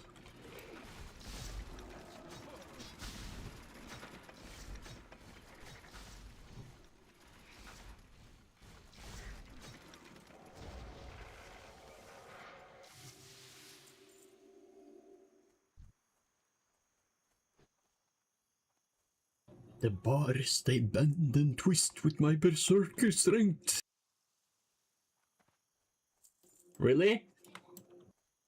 Is it a too old game?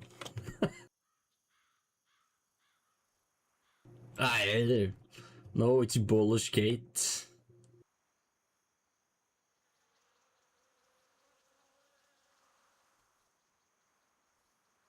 Magic for everyone. Baldur's Gate 1 and 2. Magic is impressive, but sword. Wait, do I have the...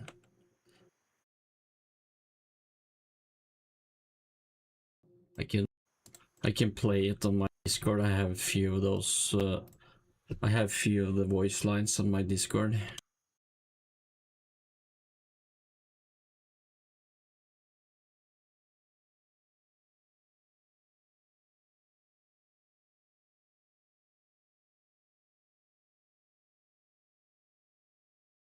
Work complete.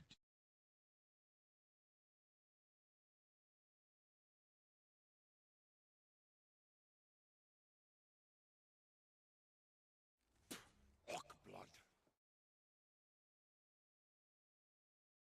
Oh, you are a smart one.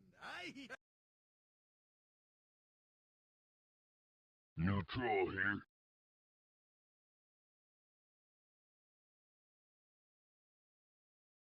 Wait, I don't have it. And they call it a mine. A mine!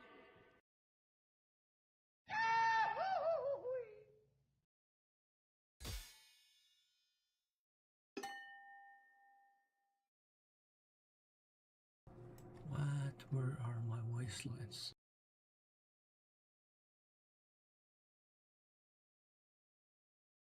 Okay, my server needs rank 1 to be able to use it. Okay, I guess I can just upload the sounds on this guild Discord.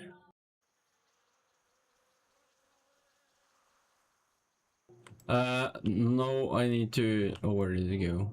Where did it go? My lovely. I wanna go.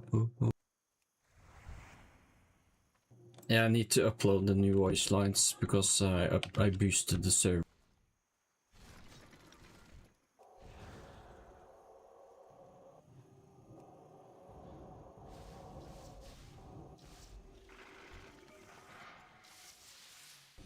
I don't do it does. Power overwhelming.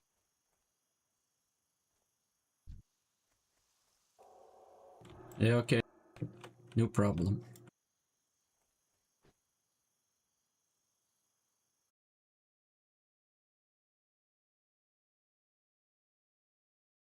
Yeah, boy!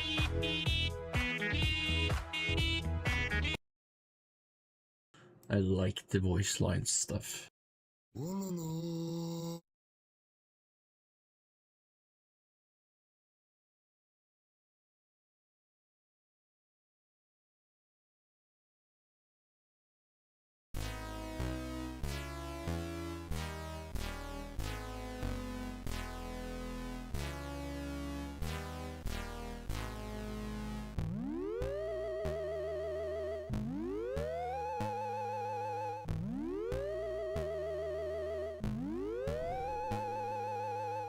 Has anyone watching the stream heard this song before? It's from a really old game.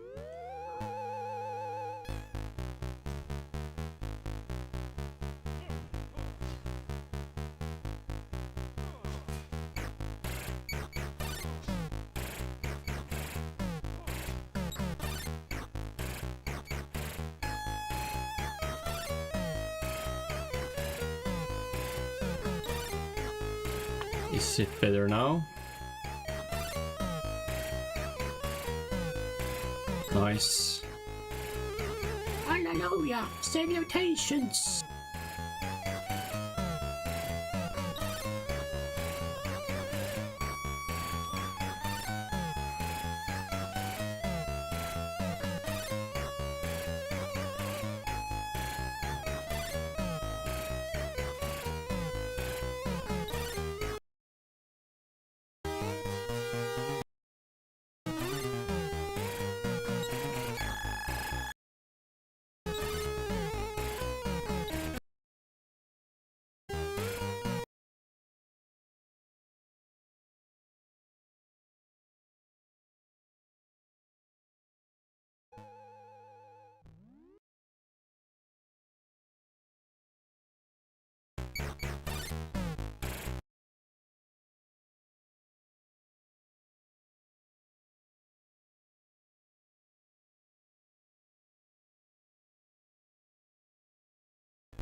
Yeah, I need to find my installation folder with the different music.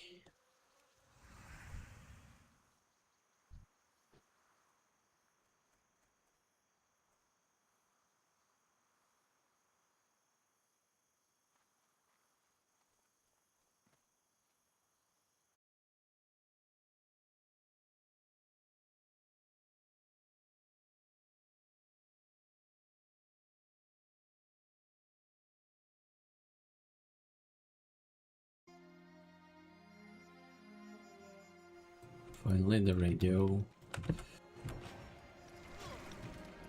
The Octo radio is back.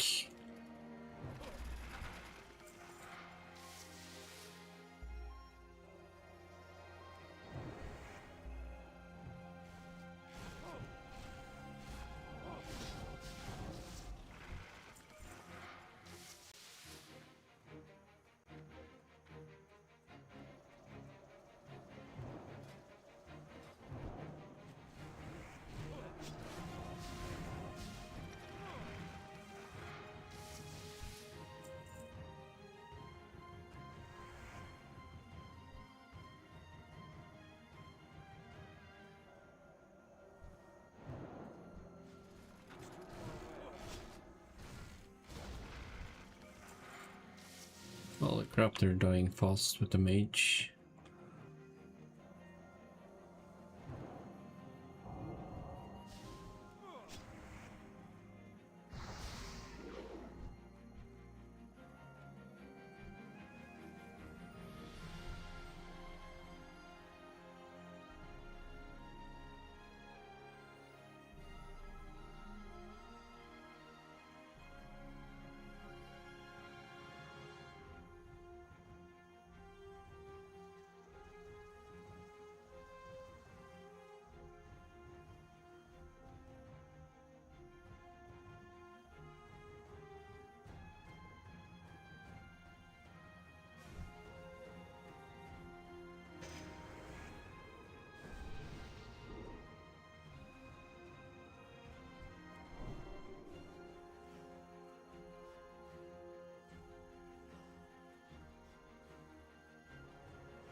Thirsty mage.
Meat.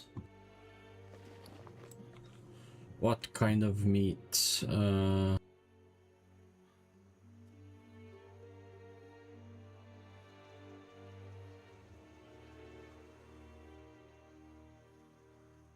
Chunk of boar meat. Yeah, I have 3 small eggs you can have. And I have 10 chunk of boar meat.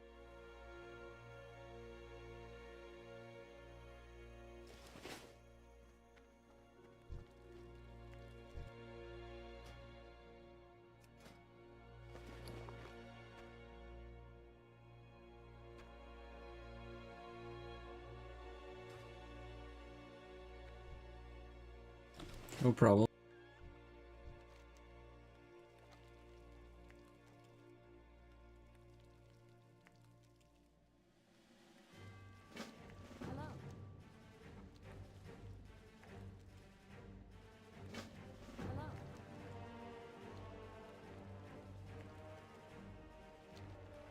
Okay, let's kill some Murlocs.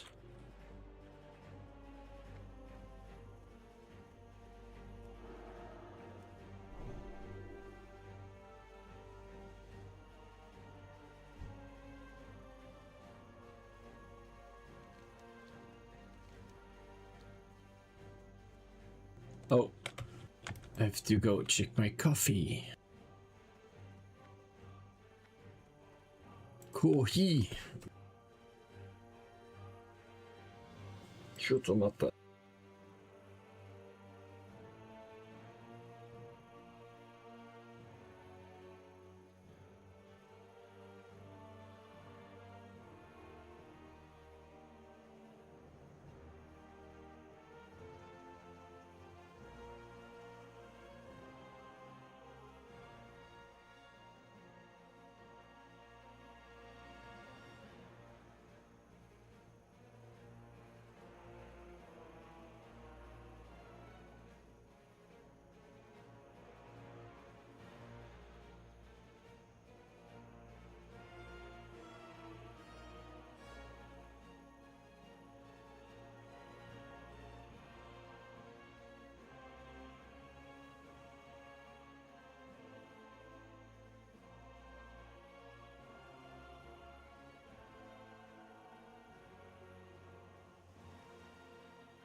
Coffee with chocolate milk.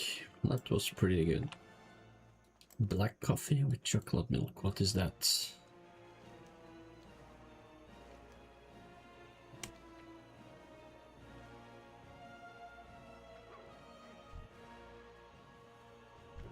Go away, doggy.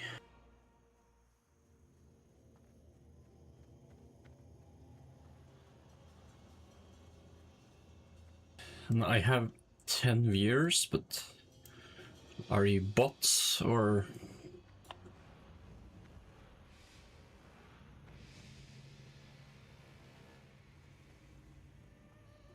Press 1 in chat if you're not a bot.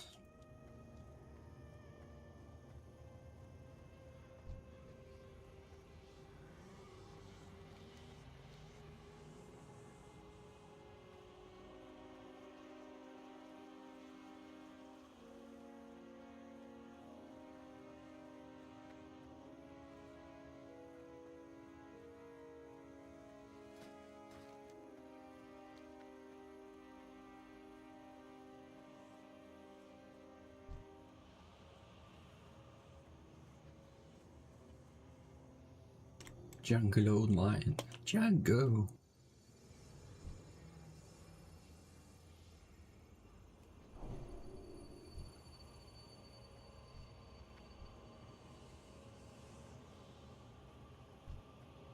Oh, I forgot. Well, find minerals. Come on. Great. Creatures should not have that aggro range.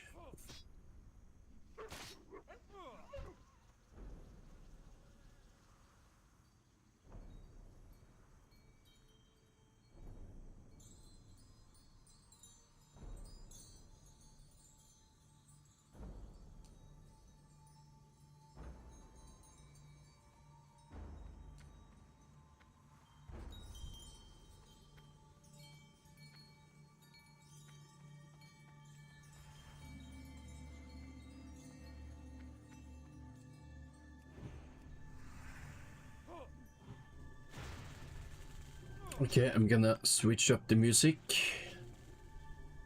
I just need to find the correct web page.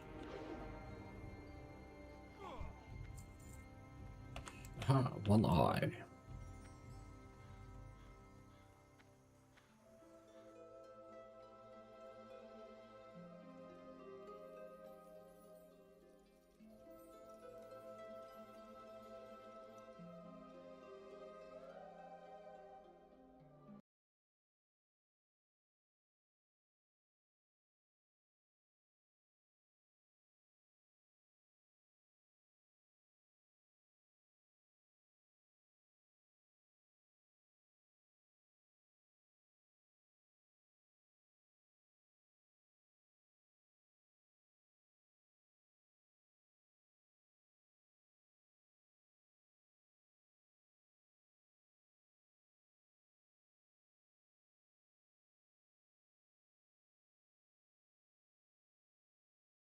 Okay, why is it not working? Oh, there we go.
Okay, what?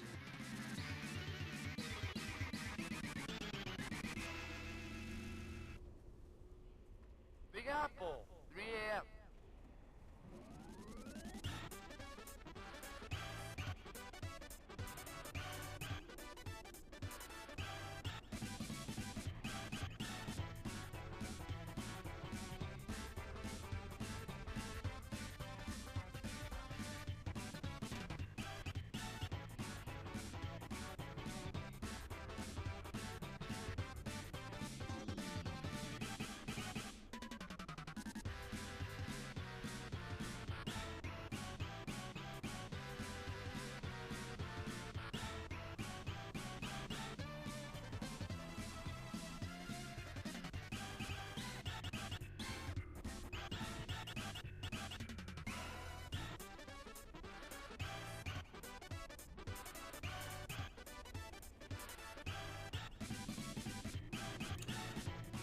I think I will need to take a break and I can resume later.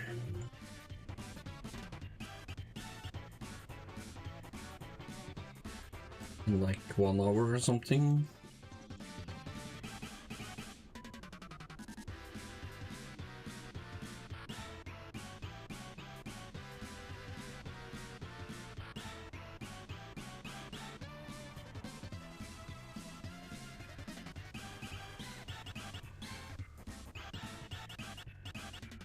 I'm just gonna log off just right by the corpse.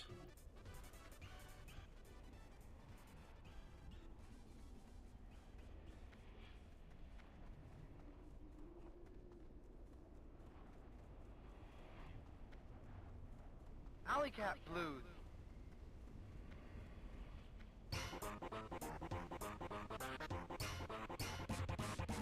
So yeah, see you in a bit.